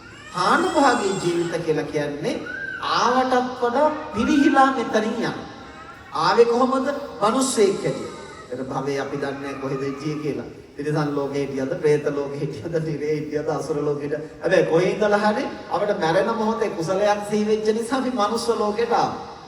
ඒ නිසා අපි මිනිස්සෙක් හැටියට ආව ශක්තිමත්. දැන් මෙතනින් යනකොට සමහරු තිරිසන් ලෝකෙට, പ്രേත ලෝකෙට, අසුර ලෝකෙට, නිරයට යන්නේ ඒ ජීවිත ආපු ටිකක් නැති කරගෙනයි යන්නේ. හාන භාගී ජීවිත, පරිහානිදායක. මේ ජීවිතේ සැප වින්දයි කියලා, කෑවා බීවයි කියලා ඒකෙන් අපේ ජීවිත යන්නේ කොහෙටද කියලා තීරණය වෙන්නේ නැහැ. දැන් ඔය පර්ත්වලදී මට එක මහත්මයෙක් මුණ ගැහුණා. එතුමා කියනවා හම්දුනේ අපේ තාත්තලා ඉතින් ඒ සීයලා ජීවත් වුණා වගේ තාත්තලා ජීවත් වුණා. ඒගොල්ලෝ ඉතින් හම්බ කළා, කෑවා බීවා, එහෙම ජීවත් වුණා. කියලා එතුමා කියනවා හම්දුනේ මට නිතරම හිතෙනවා ඉතින් මම ඒගොල්ලන්ගේ තවත් එක්කෙනෙක් හැටියට මේ හම්බ කරලා කාලා බීලා මැරිලා යනවද? නැත්නම් ජීවිතෙන් ඊට වඩා වැඩි දෙයක් මට උපය ගන්නට පුළුවන්කම තියෙද්දි මම මේ මොකක්වත් නැතුව අර ගිය පාරේ යනවද? දැන් ඒ තාත්තා එහෙම කතාවක් එතුමා කියනවා. ඒ තාත්තා කියනවා මේ ඔයාට මොකක් වෙලාද? ඒ පොඩ්ඩක් බොන්නේවත් නැද්ද? පානික සාමාන්‍ය කෙනෙක් හැටියට ඉන්නකො පොඩ්ඩක් ඩ්‍රින්ක් එකක් එහෙම අරගෙන. ඉතින් තාත්තා එහෙම කියනවලු ඉන්න කාලේ. දැන් ඒ තාත්තා නෑ නැතිවලු. ඉතින් එහෙම කියනවා. එතකොට දැන් අර සාමාන්‍යකරණය වෙන, සමාජශීලී වෙන, එහෙම වෙන්න ඕන කියලා එයා හිතනවා. ඉතින් ඒ මහත්මයා කියනවා මා සමග දැන් එතුමා මැදි විය කෙනෙක්, දරුවොත් ඉන්න, ඒ දරුවොත් ලොකු මහත් වෙලා. එතකොට එතුමා කියනවා මම නිතරම කල්පනා කරන්නේ හාමුදුරනේ අපේ සීයාත් ඉතින් හම්බ කරලා ගෙවල් දොරවල් හදලා, දරු මල්ලෝ හදලා, කාලා බීලා මැරිලා ගියා. අපේ තාත්තත් හම්බ කරලා ගෙවල් දොරවල් හදලා, දරු මල්ලෝ හදලා මැරිලා ගියා. ඉතින් අපිත් ඒ ටිකම නම් කරන්නේ සතෙකුගේ අපේ තියෙන වෙනස මොකක්ද? බුදුහාමුදුරෝ දේශනා කරනවා සතුන් සහ මිනිසුන් අතර බොහෝ සමානකම් තියෙනවා. ඒ මොනවාද සමානකම්? තිරිසන් සත්තු අම්මා තාත්තට දාව මේ ලෝකෙට උපදිනවා. මනුෂ්‍යොත් මව්පියන්ට දාව උපදිනවා. ඒ කාරණෙන් දෙගොල්ලම සමානයි. තිරිසන් සත්තු කුඩා කාලේ මව්පිය ඇසුරේ තමයි හැදෙන්නේ. අම්මා තාත්තා විසින් තමයි පෝෂණය කරන අඩුතරමින් කුරුල්ලෙක් වුණත් මොනවා හරි පණුවෙක් හරි ගෙනල්ලා කටේ ඔබනවා. ක්ෂීරපාය සත්තු නම් කිරිපෝනවා. එතකොට පුංචි කාලේ මව්පියන්ගෙන් තමයි යැපෙන්නේ. මනුෂ්‍යොත් කුඩා කාලේ මව්පියන්ගෙන් යැපෙන්නේ. මේ කාරණේනොත් දෙගොල්ල සමානයි. තිරිසන් සත්තු තරුණ වයසටපත් වෙනකොට තමන් තනියෙන් හොයාගෙන කන්නට පුරුදු වෙනවා. මනුෂ්‍යොත් තරුණ වයසටපත් වෙනවා තමන් තනියෙන් හම්බ කරගෙන කන්න පුරුදු වෙනවා. මේ කාරණේනොත් දෙගොල්ල සමානයි. තිරිසන් සත්තු තරුණ වයසටපත් වෙනකොට තමන්ගේ වර්ගයේ කෙනෙක් සමග මුසු වෙලා පරම්පරාව බෝ කරනවා. මනුෂ්‍යෝ තරුණ වයසටපත් වෙනකොට තමන්ගේ වර්ගයේ, يعني මනුෂ්‍ය වර්ගයේ කෙනෙක් සමග මුසු වෙලා පරම්පරාව බෝ කරනවා. මේ කාරණේනොත් දෙගොල්ල සමානයි. තිරිසන් සත්තු ජීවත් වෙන කාලේ කායික සුවය, මානසික සතුට වෙනුවෙන් ඒ අය වේදනාව කයින් දුක් විඳින්න කැමති නැහැ, සිතින් පීඩා විඳින්න කැමති නැහැ. ඒ නිසා ඒගොල්ලන්ට පුළුවන් විදිහට කායික සැපේ, මානසික සුවය සඳහා වෙහෙසෙනවා, වෙහෙසිලා ජීවත් වෙනවා. මනුෂ්‍යොත් එහෙමයි. මේ කාරණේනොත් දෙගොල්ල සමානයි. තිරිසන් සත්තු කලක් කොහොම ජීවත් වෙලා සැපේ වෙනුවෙන්, සතුට වෙනුවෙන් ජීවත් වෙලා ඒ අය තමන්ගේ වර්ගයා ජීවත්ව සිටියේදී තමන් හුදකලාව මේ යනවා. මනුෂ්‍යෝ එහෙම ජීවත් වෙලා තමන්ගේ වර්ගයා ජීවත්ව සිටියේදී තමන් හුදකලාව මේ යනවා. ඒකෙනොත් තිරිසන් සත්තුයි මනුෂ්‍යයි සමානයි. ඔය ටික විතරනම් කරන්නේ බුදුහාමුදුරෝ දේශනා කරන ඒ ජීවිතයේ සත්ත්ව ජීවිතය. සත්ත්ව ගතියෙන් වෙනසක් නැහැ. ගෙවල් හැදුවට ඉතින් අපි ගෙවල් හදනකොට සත්තුත් ගෙවල් හදනවා. දැන් වඩු කුරුල්ලෙක් හදන ගයක් අපට හදන්න, අපි හදන ගේ වඩු කුරුල්ලන්ට බෑ, ඌ හදන ගේ අපට හදන්න බෑ. දෙගොල්ලකටම විශේෂ හැකියාවක්. ඒතකොට අපිට භාෂාවක් කතා කරනකොට අපිට භාෂා කීපයක් කතා කරනකොට සත්තුන්ටත් පුළුවන්. දැන් කූඹියා කතා කරන භාෂාව අපට තේරෙනවද? බල්ලා කතා කරන භාෂාව, කපුටගේ භාෂාව අපට තේරෙන්නේ නැහැ. හැබැයි උන්ට අපේ භාෂාව තේරෙනවා තමයි. ඒ අතින් උන් අපට වඩා ටිකක් ඉදිරියේ ඉන්නේ. උන්ගේ භාෂාව අපට තේරෙන්නේ නැහැ. අපේ භාෂාව උන්ට තේරෙනවා. එතන භාෂාවක් කතා කළයි කියලා අපි 아무තේ විශේෂ වෙන්නේ නැහැ. ගෙවල් හදුවයි කියලා අපි 아무තේ විශේෂ වෙන්නේ නැහැ. ගෝන් යානාවක් හදාගෙන අහසින් ගියා කියලා කපුටා නිකම්ම අහසින් යනවා. උට උපතින් මේ හැකියාව තියෙන අපිට යකඩ ගොඩක ආධාරයෙන් ඉහළින් යන්න සිද්ධ වුණා. එතකොට අපට වඩා ඉස්සරහින් කපුටා ඉන්නවා. ඉහළින් යන්නේ එකේ. මේ ඒකක්වත් අමුතුවෙන් අපේ ජීවිතවල විශේෂතා නෙමෙයි. ඒවයි ඒ සත්තුන්ට ලැබෙන විශේෂ හැකියාව. අපි දෙපයින් හිට ගන්න, තවත් සත්තු දෙපයින් හිට ගන්න. එතකොට මෙහෙ ඉන්න මොකද පෙන්ගු ඉන්නේ එහෙම දෙපයින් හිට. ඒතකොට කැන්ගරුත් එහෙම උන්ට අවශ්‍ය නම් කකුල අත් දෙකක් තියෙනවා නැත්නම් උන්ට දෙපයින් හිටගෙන යන්න ඇවිදින්නට පුළුවන් දුවන්න පුළුවන්. දෙපයින් හිටගත්තා කියලා විශේෂයක් නැහැ. එතකොට මේ එකක්වත් 아무තු manussත්වයේ විශේෂයක් නැහැ. manussත්වයේ විශේෂත්වය මොකද්ද? ධර්මෝ හි තේසං අධිකෝ විශේෂ ධර්ම. මොකද්ද ධර්මය කියන්නේ? අයහපතින් අකුසලයෙන් වැළකීලා යහපතෙහි කුසලෙහි යෙදීම. දුර්ගුණයෙන් වැළකීලා යහගුණ දියුණු කිරීම ප්‍රඥාවෙන් ලෝකය අවබෝධ. අපේ මනස වැඩෙන්නේ, අපේ මනස දියුණු වෙන්නේ කාරණා තුනකින්. මොනවද? දුර්ගුණ හඳුනාගෙන දුරු කිරීම. මනසේ මතුවෙන කෝපය, ද්වේෂය, ඊර්ෂ්‍යාව, මාන්නය, කුහකකම, අනුන් හෙලා දැකීම, Taman හොවා දැක්වීම, මසුරුකම, අලසකම, ඔය වගේ අපේ මනසේ 1500ක් පමණ දුබලකම්. කෙලස් 1500 කියලා කියන්නේ ඒවත්. ඒ දුර්වලකම් හඳුනාගෙන ටික ටික අඩු කරගන්න තරමට තමයි අපේ මනස ඉහළ. අපේ මනස වැඩෙන්නේ, මනුස්ස වෙන්නේ. එක දුර්වලකමක් ටිකක් අඩු කරගන්න පුළුවන් නම් ඒ ප්‍රමාණයට අපි ශක්තිවත් වෙනවා. අපි වැඩෙනවා. ඒ දුර්වලකම් කීපයක් අඩු කරගන්න පුළුවන් නම් ඒ ප්‍රමාණයට අපි වැඩෙනවා. එහෙම නැත්නම් මුදල් තිබිච්ච පමණට, සැප විඳ පමණට, භාෂාවක් කතා කරපු පමණට, විදේශගත වෙච්ච පමණට, විවාහ වෙච්ච පමණට, හොඳ රස්සාවක් කරපු පමණට, ළමයි හදපු පමණට, ඒ සියල්ලක්ම පොදු සත්ත්ව ගති විතරයි. ඒව අපිට තියෙන්න ඕනේ. ඒව අවශ්‍යයි. ඒ සියල්ලක් කිරීමේ මූලික පරමාර්ථය වියුත්තේ මනස සංවර්ධනය. ඒ නිසා අපි විටින් විට කල්පනා කරලා බලන්නට ඕනේ උපතේ පටන් මේ දක්වා අපේ ජීවිතවල තිබුණට වඩා දුර්ගුණ වැඩිලාද? මගේ ජීවිතේ මට පුළුවන් වෙලා තියෙනවද දුර්ගුණ ටික ටික හරි අඩු කරගන්න? අන්නේ ප්‍රමාණය තමයි අපේ ජීවිතේ වාගේ. එහෙම නැතුව අපේ සමහරු කියන අපි ඉතින් පව් කරන්නේ නැහනේ. අපි ඉතින් පව් කරන්නේ නැහැ නේද? ලෝකට කරදරයක් නැතුව අපි ජීවත් වෙනවා. පව් කරන්නේ නැති වෙච්ච පමණින් අපේ ජීවිත උසස් වෙන්නේ නැහැ. පව් කරන්නේ නැති සත්තුත් ඉන්නවා. දැන් හරකා මොකද? ඌ අත්තු මරනවද? ඌ බොරු කියනවද? ඌ මත්පැන් බොනවද? ශික්ෂාපද කීයක් ඌ ආරක්ෂා කරනවා?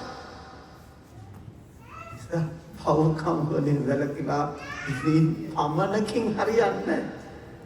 පින්කම් කළ පමණේ පින්කම් කරන සත්තුත් ඉන්න දැන් අර ආලෝක සුනකයා දැන් අර යන්නේ හාමුදුරු පස්සෙන් වැටිලා. එතකොට ඊළඟට දලදා මාලිගාවේ ඉන්න ඇත්තා ඌ කොච්චර මද කිපිලා හිටියා වුණත් නාවල පිරිසුදු කරලා කරඬුව පිටේ තිබ්බට පස්සේ ඌ දන්නවා මේ ගෞරවණීය වැඩක් කරන්න කියලා. පාවඩ එලනකම් කකුල තියන්න කකුල උස්සගෙන ඉන්නවා. ඇයි ඒ හැංගීමෙන් කරන්නේ? ඒතොර ඒ සතා කුසලයක් නෙමෙයිද කරගන්නේ? ඒසන් සත්තුත් යම් ප්‍රමාණයකට පින්කම් කරනවා. ඒවා මූලික කාරණා. අවකම් වලින් වැළකීම පින්කම් කිරීම මූලික කාරණා. ඒවා අපිට තියෙන්න ඕන. ඒකවත් නැත්තම් ඉතින් මොකක්වත් නැහැ. හැබැයි ඒ ටික තියෙන්න ඕන. ඒ පමණකින් මනුස්ස වෙන්නේ නෑ. මනුස්ස වෙන්නේ මෙන්න මේ කාරණා තුනෙන්. මොනවද? අපේ ජීවිතේ අපි කොච්චර දුරට මේ වෙනකොට අපේ මනසේ මතුවෙන දුර්වලකම්, දුර්ගුණ මම අඩු කරගන්නට සමත් වෙලා තියෙනවද? එන්න වැඩි වෙලා තියෙනවා. අපේ මනසේ එන්න කුහකකම්, මසුරුකම්, ඊර්ෂ්‍යාව, මාන්නය, අනුන් හෙලා දැකීම, Taman හොවා දැක්වීම, ඔඩි දෙයින් නුරුස්සන ගතිය, අලසකම, මේවා එන්න අඩු වෙලාද වැඩි වෙලා? වැඩි වෙලා නම් ඒ ජීවිතය හාන භාගී පරිහානිදායක පැත්තටයි යන්නේ. විනාශකාරී. සමහර වෙලාවට අපි තරුණ කාලේ යම් දේවල් වල එල්බගෙන ඉන්න පුළුවන්. ඇත්තටම අපි ඒකේ පිහිටලාද රඟපාලාද කියලා බලා ගන්න පුළුවන් වයසට යන. දවසක් එක තරුණේ මා සමග කියනවා හාමුදුරනේ අපේ තාත්තා අයියට ප්‍රතිපත්තිකරුකව හිටියා. කොච්චර ප්‍රතිපත්තිකරුකව වුණාද කියනවනම් මස් මාළු බිත්තර තියා කිරි ටිකක්වත් බිව්වේ නෑ. හාමුදුරනේ දැන් වයස්ගත වෙලා ඔත්පලම ඉන්නවා. දැන් කන්න මස්ම ඉල්ලනවා. මොකෙක් හරි පෙරේතෙක් ආරූඪ වෙලාද දන්නේ නැහැ කියලා කිව්වා. මම කිව්වා මොන පෙරේතෙක්වත් නැහැ. ඔය මොකද්ද වෙලා තියෙන්නේ? ජවයේ තියෙන කාලේ අපි වෙජිටේරියන්. අනිත් අය මස් කන අය. මාන්නයක් හදාගෙන ඒතර මස් මාංශ කන්න ඕනකම තිබුණත් හිර කරගෙන ඉන්නෝ අපි වෙජිටේරියන් කියන මාන්නෙත් එක්ක. වයස්ගත වෙනකොට ඒ පාලනය ගිලිහෙනවා ඇතුලේ ඉන්න හැබැයි තත්ත්වයට. ඒ නිසා මං කිව්වා ඔය මොකෙක්වත් පෙරේත එක්ක ආරුණ්ඩ වෙලා නෙමෙයි. ඔය තමයි ඇත්ත. ඒ නිසා ඔය ඉල්ලන මසක් කඩෙන් හරි ගෙනල්ලා දෙන්න. ගෙනත් දීලා හිත සැහැල්ලු කරන්න නැත්තම් මට මැරෙන කාලේ ඉල්ලපු දෙය කන්න දුන්නේ නැහැ කියලා අන්න ඊට පස්සේ පෙරේතයා බලා ගන්න පුළුවන් වෙයි. දැන් මොකොත් පෙරේතෙක් නෑ. ඒ නිසා දැන් ඔය ඉල්ලන දෙයක් කන්න දෙන්න. ඇයි මේ මිනිස්සු ජීවත් වෙන කාලේ නිකන් මවාගෙන උඩින් අලවගෙන පෙරවගෙන අපි මෙහෙමයි අපි අර එහෙමයි අපි මේ අහවල් ඥානයේ තියෙන සෝවාන් අපි රහත් අපි බුදු වෙලා අපිට මේ හැකියාව අපිට සල්ලි තියෙනවා අපි මේ ග්‍රේඩ් එකේ එහෙම කියාගෙන ඉන්නවා. ඒ මොක කියාගෙන හිටියා වුණත් අවසාන කාලේ වෙනකොට පින්නතුනේ අපේ මනසේ යම් ශක්තියක් නැතිනම් දැන් මේ කතා කරන අපටත් එච්චර තමයි. මේ අනුන්ට බණ කිව්වා කියලා අපි නිවන් දකින්නේ නැහැ. අනුන්ට බණ කිව්වයි කියලා මම සුගතිය යන්නේ නැහැ. දැන් ධර්මාශෝක රජුරෝ 84000ක් විහෙර විහාර හැදුවා. ලෝකෙන් අඩක් විතර රටවල ධර්ම ප්‍රචාරය කරා. තමන්ගේ දරුවෝ දෙන්නම ශාසනයට පූජා කළා. රහතන් වහන්සේලා බවට පත් වුණා. ඊළඟට ගහක් ගලක් ගානේ ධර්මයේ සටහන් කරලා තිබ්බා. මැරිලා ගිහින් පිඹුරෙක් වුණා. ඇයි අර ඔක්කොටම බණ කියා දුන්නා වුණත් 84000ක් විහෙර විහාර හැදුවා වුණත් කරුණක් පැමිණෙනකොට මනසේ පාලනය නැත්තම් සුළු දෙයින් කුපිත වෙනවා නම් අන්න අපායට යාමෙමක් අන්න දුර්වලකම. පවන් සලනකොට වටාපත හැපිලා ඒකට හිත නරක් වුණා. ඒකට කෝපය මතුණා. ඇයි? කොච්චර අනුන්ට ධර්මය දුන්නත් සුවාසු දහසක් ධර්මස්කන්ධය වෙනුවෙන් විහෙර විහාර හැදුවත් තමන්ගේ හිතේ දුර්වලකම් අඩු කරගන්නට සමත්ුනේ නැතිනම් තමන්ගේ හිත පුහුණු කරගත්තේ නැතිනම් තමන්ගේ මනස ශක්තිමත් කරගත්තේ නැතිනම් එන දෙයට ඔරොත්තු දෙන්න මනස හදාගත්තේ නැතිනම් මේ සසර ගමනේ පිහිටක් නැහැ. පිහිටක් නැහැ. ඒ නිසා අපි නැවත කල්පනා කරලා බලන්න ඕන අපේ ජීවිත දැන් මේ ඉන්න හැමදෙනාම බොහෝ දෙනාට වඩා ඉදිරියෙන් ඉන්නවා කුසල බලය. ලංකාව වගේ තැනක උපදින්න ලැබිලා බෞද්ධ පවුලක ඉපදිලා හොඳට ඉගෙන කියාගෙන හොඳ රැකී ආරක්ෂා ඇතුව මේ වගේ රටකට ඇවිල්ලා ගෙවල් දොරවල් හදාගෙන ධනය ඇතුව හොඳ පෞල් ජීවිතයක් ගත. ඒතර මේ හැම එකක්ම කුසල විපාක. හැබැයි ඒවා සල්ලි හම්බ කළා වගේ මුදල් එක භවයකින් ඉවර වෙනවා. කුසලය ආත්ම කීපකින් ඉවර වෙනවා. ඉවර වුණාට පස්සේ මොකද වෙන්නේ? ආපහු හිටපු තැනම. මොකද්ද හිටපු තැන? කොහෙද දන්නේ නැහැ. බුදුහාමුදුරුවෝ දවසක් පිණුසිඟා වඩිනකොට කඩිරලක් දකින්න. කඩිරලක් දැකලා බුදුහාමුදුරුවෝ සිනහ පාල කරනවා. ආනන්ද හාමුදුරුවෝ ඇයිද කියලා. බුදුහාමුදුරුවෝ ආනන්ද මේ කඩිරලේ කොච්චර විතර කඩි ඉන්නවද? ස්වාමීනි ගණන් කරන්න අමාරු විශාල ප්‍රමාණයක් ඉන්නවා. බුදුහාමුදුරුවෝ දේශනා කරන ආනන්ද පුදුමයි මේ සසරේ ස්වභාවය. මේ කඩිරලේ එකම කඩියෙක්වත් නැහැ පෙර සක්විති රජ නොවිච්ච කෙනෙක්. සක්විති රජ කියන්නේ කාටද? මුළු පෘථුවියටම අධිපති ප්‍රධාන රජුරු. මුළු පොළොවම පාලනය කරන්නේ ඒ රජු. දැන් පේනවනේ මේ එක රටක් පාලනය කරනකොට ජනාධිපති වෙලා තියෙන හයිය අත්තිය ලෝකෙට පෙන්වන්න හදන හැටි දැන් අපිට පේනවනේ. ඒතර මුළු පෘථුවියටම අධිපති රජුණු රස කුසල් වඩවලා මහත් බල පරාක්‍රම බුදුහාමුදුරුවෝ උන්වහන්සේ පෙර සක්විති රජ වෙච්ච ආත්ම භාවයක ප්‍රවෘත්තිය කියනවා පිරිනිවන් මංචකයේ ඉඳගෙන ආනන්ද මම පෙර භවයක මහා සුදස්සන කියලා සක්විති රජ කෙනෙක් වෙලා ඒ කාලේ ලෝකේ 84000ක් නගර තිබුණා මුළු ලෝකේ පුරා. ඒ 84000ම මේක රජුරෝ යටතේ තමයි පරිපාලනය. එතකොට මේ එක රජුරවන්ට අර රටවල් 84000 සත්වණින් හදාපු මන්දිර 84000. ඒ හැම තැනකම රාජභෝජනය උයනවා. ඒ හැම තැනකම රණින් රිදියෙන් හදපු යාන වාහන. ඒ හැම තැනකම දැසි දස්සන්.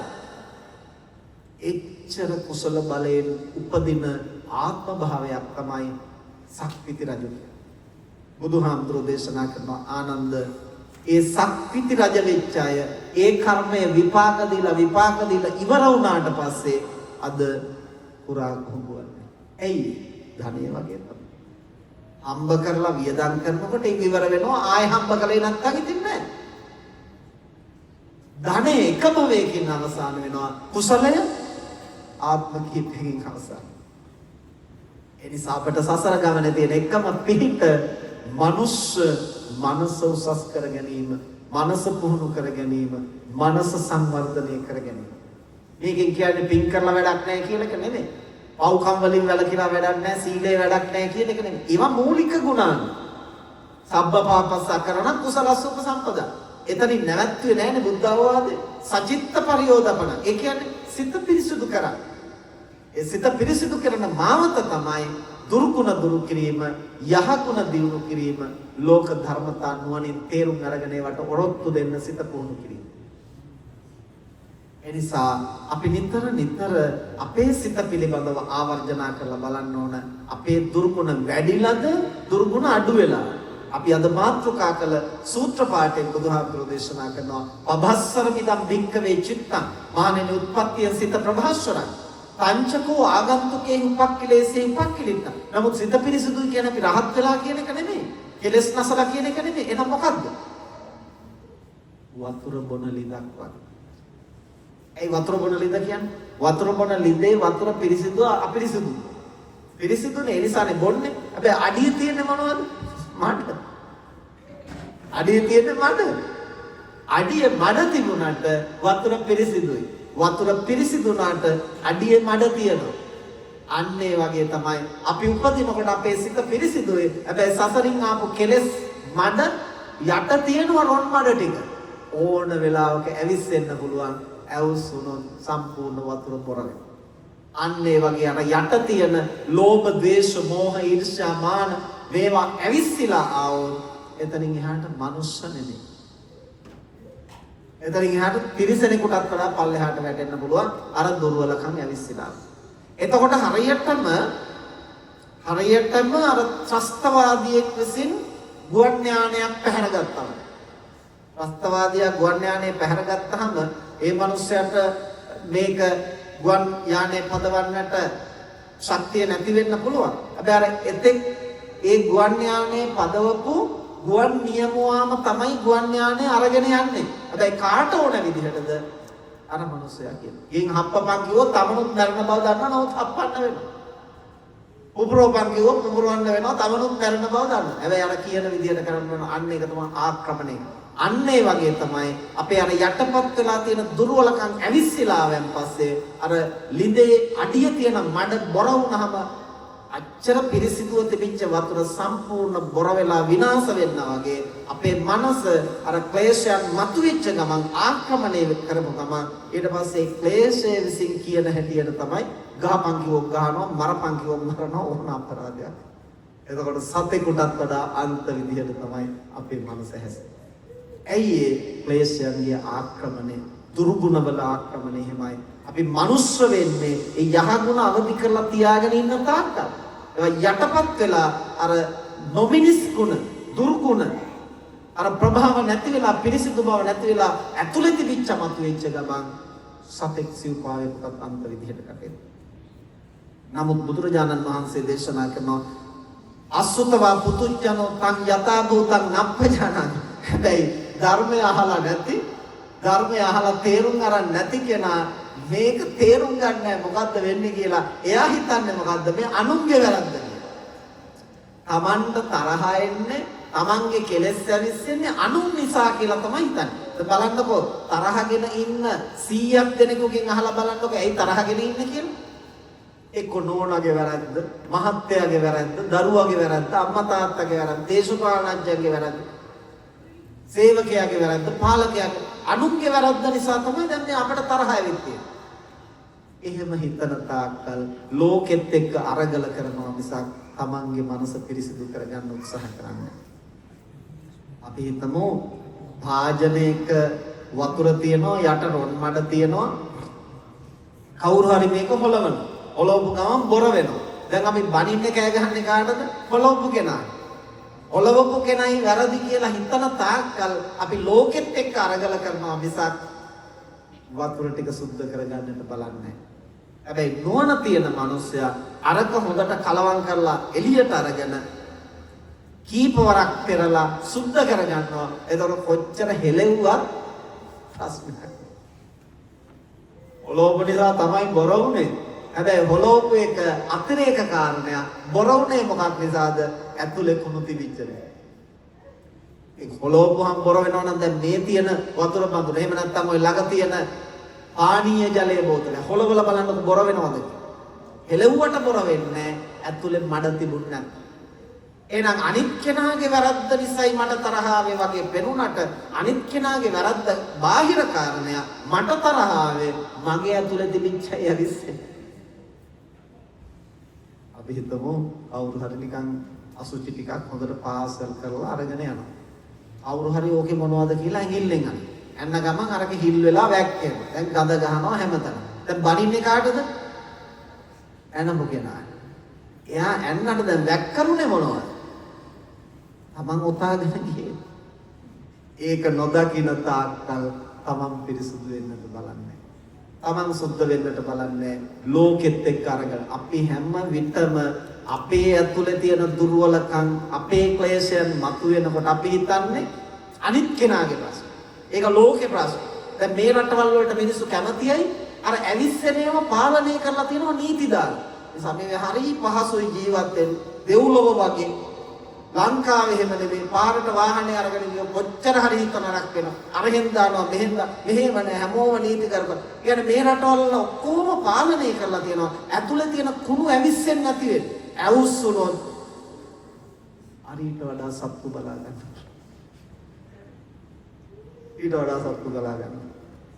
ඒ නිසා මේ රටවල් පහසු ජීවත් වෙන්න ඇයි අරවා ඇවිස්සෙන්නේ නැති වෙන්න පාලනය කරනවා. ඒකට බොර වෙන්නේ නැහැ. හැබැයි ලංකාව වගේ රටවල් නිතර බොර වෙන නිසා බොර තියනවා කියලා දකින්න පුළුවන්. අවශ්‍ය නම් සුද්ධ කරගන්නට ඒක තමයි. හැමදෙස්සෙම බොර වෙනකොට ඕනනම් මේක බොර වෙන්නේ මඩ නිසායි කියලා තේරුම් ගන්න සුද්ධ කරගන්නත් පුළුවන්. හැමදෙස්සෙම ඉතින් බොර වෙවි ඕනනම් ඉන්නත් පුළුවන්. මෙහෙට ආවම බොර වෙන්නේ නැහැ. එතකොට මඩ තියද කියලා දන්නේව නැහැ. ඉතින් ඔය කාලා බීලා මැරෙන්නේ. ඇයි දන්නේවත් නැහැ ඒවා තියද? ඒවා තියද කියලා දැනෙන්නේ නැත්තේ ඇයි ඇවිස්සෙන්නේ නැහැ. ඇවිස්සෙන්න මොකක්වත් නැහැනේ. ලෙඩෙක් පේන්න නැහැ. මහල්ලෙක් ඉතියට පාරවල් වල පේන්න නැහැ. මලමිනි දකින්න නැහැ. කැපිච්ච කෙඩිච්ච අය දකින්න නැහැ. මොකක්වත් නැහැ පේන්නේ. ඒ මොනවද අපිට පේන්න නැත්තේ? ඒවා හොඳයි කියනවා නෙමෙයි. ඒ හංගලා තියෙන්නේ මොනවද? ලෝකීය යථාර්ථය. අර සිද්ධාර්ථ කුමාරයාට ඔය ටිකනේ හැංගුවේ කවුද? සුද්ධෝදන රජුනේ. සුද්ධෝදන රජු ඔය ටික හංගලා තිබ්බා. ඒක දැක්කොත් ඇත්ත දකි. ඒ වගේම තමයි අපිට තවත් පැතිවලින් ඇත්ත හංගලා තියෙන්නේ. ඒ මොනවද? දැන් අපි හිතමු අපි වාසයකට මල් ටිකක් දාලා තියෙනවා. ඉස්සර එහෙමනේ. ඊට පස්සේ ඒක පහුවදා වෙනකොට පර වෙනවා. පර වෙනකොට ආයෙත් මල් හොයන්න. ආයෙත් ඒවට වියදම් කරන්න. අරවා සුද්ධ කරන්න. මදුරු කීටය හැදෙන. දැන් ප්‍රශ්න වැඩි. දැන් මේක විසඳ ගන්න අපි ප්ලාස්ටික් වලින් හරි රෙදි වලින් හරි මලක් හදනවා. එතකොට ලස්සන තියෙන හැමදාම බාත්රූම් එක විසිත කාමරේ ලස්සන. සුවඳ නැත්නම් මේකට සෙන්ට් එකක් තියෙනවා. දැන් සුවඳක් තියෙනවා ලස්සනක් තියෙනවා කරදර නැහැ. හැබැයි එක් දෙයක් අපෙන් ගිලිහෙනවා මොකද්ද? අර උදේ හවස දැකපු යථාර්ථය. මොකද්ද? ලෝකේ අසාර බව අනිත්. අපට විද්‍යාව භෞතික විද්‍යාව තාක්ෂණය දියුණු වෙන්න ජීවිතයේ සුව පහසු වෙනවා. ජීවිතයේ සතුටින් තෘප්තියෙන් ගත කරන්න පුළුවන්. ඒ ඔක්කොම තියෙනවා. හැබැයි අපිට වැහෙන දෙයක් තියෙනවා. ඒ මොනවද? ලෝකේ ස්වභාවික ක්‍රියා. ලෝකේ යථාර්ථය. මේ යථාර්ථේ වහලා අපට කැමති විදිහට ජීවත් වෙන්නට පසුබිම හදනවා. දැන් චුල්ලපන්තක හාමුදුරුවන්ට ගාථාවක් පාඩම් කරගන්න බැරි වුණා මාස 4ක් උත්සාහ. අර සුදු රෙදි කෑල්ලක් අතුල්ලන්න දුන්නාම රජෝහරණ කියලා උන්වහන්සේ රහත් වුණා. ඒ කොහොමද? පෙර ආත්ම බොහෝ ගණනක රජකම් කරන කාලේ ඔටුන්න හිසේ දානකොට ඔටුන්න හදලා තියෙන රාත්‍රී ආදී ලෝහ වලින් උර මේක දාපුවම කැපෙනවා. කැපෙන නිසා මොකද කරන්නේ? ඔළුව වටා සුදු පාට රෙදි කඩකින් ජටාවක් බඳිනවා. ඒකට කියනවා නලල් පටේ. ඒ නලල් පටේ බැඳලා තමයි අර ඔටුන්න පලන්දා. උදේට පිරිසිදු සුදු රෙද්දක් උතනවා. හවස ඔටුන්න අයින් කරලා මේ ගලවලා බලනකොට දාඩිය පැල්ල. දිනපතාම මේක දකින්න. ඒ දැකපු සංඥාව තමයි බුදුහාමුදුරුවෝ අවසන් මොහොතේ මතු කළේ අරහත්ත්වයේ සඳහන්. ඒ මොකද්ද? දැන් උදේ සුදු රෙදි කෑල්ල හවසට මේක කිලුටු වෙලා ආයෙ මේක සෝදලා පිරිසිදු කරන්න පුළුවන්. උන්වහන්සේ රෙදි කඩ අතුල්ලා හිටියා රජෝහරණම් කියලා. එක වෙලාවක් යනකොට දාඩිය දාලා තේ තිබිච්ච දූවිලි මේක තවරෙනවා. කිලිටි වෙලා. දැන් පිරිසුදු රෙදි කෑල්ල කිලුටු වුණා. මේක යලි පිරිසුදු කරන්න බැරිද? අර పూర్ව සංඥාව මෙතනදි මතුවුණා. මතුවෙලා රෙදි කඩ පිරිසුදු කරන්න පුළුවන් නම් අපේ හිතත් උපතින් පිරිසිදුයි. මේක යලි අර ඇතුලේ තියෙන ඒවා අවශ්‍යමම කිලිටි වෙනවා. මේක ඕනනම් සුද්ධ කරන්න පුළුවන් කියන යථාර්ථය දකින්න කොටයි උන්වහන්සේට කෙලෙසුන් නැසන්නට ප්‍රඥාව. ඒ මොකක් නිසාද? ඇත්ත වහපු නැති නිසා. ඇත්ත සියලු කල්හි දුටුනේ. දැන් අපට තාක්ෂණයේ විද්‍යාවෙන් ඇත්ත වහනවා. එතකොට අපට සුවයි පහසුයි කැමති අපි කැමති ඒක. කරදරයක් නැතුව පීඩාවක් නැතුව ඉන්න. නමුත් අපෙන් ඈත් වෙනවා යථාර්ථය. ඒ නිසා අපි ටික ටික වෑයම් කරන්නට ඕනේ. දැන් බලන්න අපේ මනසේ ස්වභාවය දැන් ඉස්සර අපිට මුගා ඉලක්කම් මතකයි. දැන් ජංගම දුරකථන යාවට පස්සේ නෝනාගේ මහත්තයාගේ ටෙලිෆෝන් නම්බර ඒවත් මතකයි. ඒකත් බලන්න ඕන අරකේ ගහන්න. ඊට පස්සේ ඉස්සර අපිට ඕන ගාණක් බෙදන්න වැඩි කරන්න අඩු කරන්න වර්ගඵලයේ බොහෝ දේවල් පුළුවන්. කැල්කියුලේටර් යාවට පස්සේ ඉලක්කම් දෙකක් එකට එකතු කරගන්න මේක ගන්න තුනේ. හැබැයි මොකද්ද වෙන්නේ? තාක්ෂණයේ පහසු. ඒක අපට ලේසි. සුවය පහසුව සතුට ගෙන දෙනවා. හැබැයි ඇතුළ නිෂ්ක්‍රීය. දැන් ඒයි ඇවිත් තියෙනවා සියල්ල මෙතනදී. තව අවුරුදු 10ක් යනකොට බලන්න පුළුවන් මොළවලට මොකද වෙන්නේ කියලා සම්පූර්ණව පුස්කන තත්ත්වයට එනවා. පුස්කන තත්ත්වයට එනවා. හැබැයි ඒකටත් දැන් ඊළඟ පියවර හදාගෙන යනවා. මොකද්ද? ඉලෝන් මාස්ක් දැන් හදාගෙන යන ඔක්කොම අවශ්‍ය ඩේටා ටික ගහලා චිප් එක ගහන්න පුළුවන්. මොලේ සම්පූර්ණ නිෂ්ක්‍රීය වුණාට පස්සේ ඊළඟට චිප් එක ගහනවා ඇරෙන්න වෙන විකල්පයක් නැහැ. ඒ මොනවද? විද්‍යාව තාක්ෂණය, භෞතික විද්‍යාව තාක්ෂණය දියුණු වෙනකොට පහසුයි, සනීපයි. හැබැයි අපි ඈත් වෙන්නේ යනවා. ඒ නිසා අපිට මේ බුදුදහමේ තියෙන වටිනාකම මම මේ ටිකක් කිව්වේ අපි බෞද්ධ පවුලක ඉපදී බෞද්ධ සංස්කෘතියක හැදීම.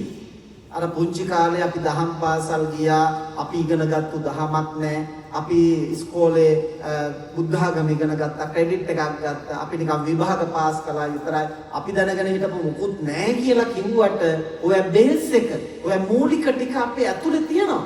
ඒ තියෙන නිසා තමයි අපි මොන රටට ගියත්, මොන ලෝකෙ කොහෙ ගියත් අපේ චින්තනය, අපේ සිතුම් පැතුම්, අපේ දැක්ම, අපේ සංකල්ප මේ සියල්ල අර බෞද්ධ හුරුවට යන්නේ. ඒක මේ දරුවන්ට නොලැබුණොත් අඩුතරමින් මේ දහම් පාසලකින් හරි අඩුතරමින් තමන්ගේ නිවසේ හරි ටික ටිකවත් ඒ සඳහා හුරුවක් ඇති කලේ නැතිනම් ඒ දරුවන්ට ඉතුරු වෙන්නේ ඒ අය විතරයි. ඊට පස්සේ ටික කාලයක් කරනකොට චිප් ගන්නවා වෙන කරන ආගම දහම ඕන නම් ඉතින් ඒකට වෙනම චිප් එකක් ගන්න වෙනවා ධර්මයේ ඕන. ඒකට ඒ මට්ටමට නොයටි තවම අපි රැකිලා තියෙන්නේ ඒ කුඩා කාලේ අපිට ලැබිච්ච ශක්තිය. ඒ නිසා බුදුහාමුදුරෝ දේශනා කරනවා අසුතවා පුතුජනෝ තං යතා භූතං නප්පජාන. දහම අහලා නැති, දහමේ අසුරක් නැති කෙනාට මේ කතන්දරේ තේරෙන්නේ නැහැ. ඒතනත්ත හිතන්නේ මේ අපේ මනස ඇවිස්සෙන්නේ ලෝකේ ප්‍රශ්නය නිසා. ලෝකෙට නීතිය දැම්මන් පස්සේ මේක කූල් ඩවුන් වෙනවා. එතකොට හරි ප්‍රශ්න. ඇයි? පෙළෙව්වේ නැත්තම් මඩ ටික යට යනවා. එතකොට හරි කියලා හිතනවා. ඇතුළ සුද්ධ කරන්න ඕන කියලා එකක් දකින්නේ නැහැ. ඒකයි මම කියන්නේ නීතියේ අපිට සුව පහසුව හදලා දීලා තියෙනවා. ඒක හොඳයි. හැබැයි ඒකෙන් වෙන අවාසියකුත් තියෙනවා. අර මම මුලින්ොත් කිව්වේ ඒකයි. කුසල බලයෙන් සැපේ ගෙනත් දෙනවා.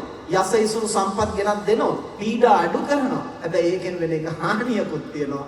යථාර්ථය දකින්නේ ලෝකේ ලාභය දකිනවා, අලාභය දකින්නේ, යසස දකිනවා, අයස දකින්නේ, ප්‍රශංසාව දකිනවා, නින්දාව දකින්නේ, සැපේ දකිනවා, දුක දකින්නේ, ලෝකෙන් අර්ධයයි දකින්නේ. තනි කකුලෙන් හිටගෙන ජීවත් වෙන්නට මේ ලෝකෙ පුළුවන්.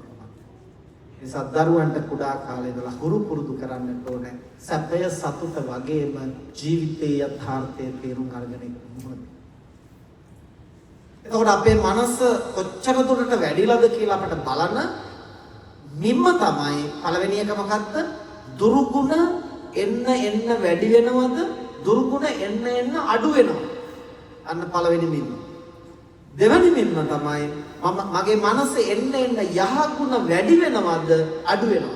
කරුණාව, මෛත්‍රිය, දරා ගැනීම, ඉවසීම, අදිෂ්ඨානය, වීර්ය, සිහිය, ප්‍රඥාව, පරෝපකාරය, පරිත්‍යාගය එන්න තමන් තුළ මේවා වැඩි වෙලාද විනාශ වෙනවා.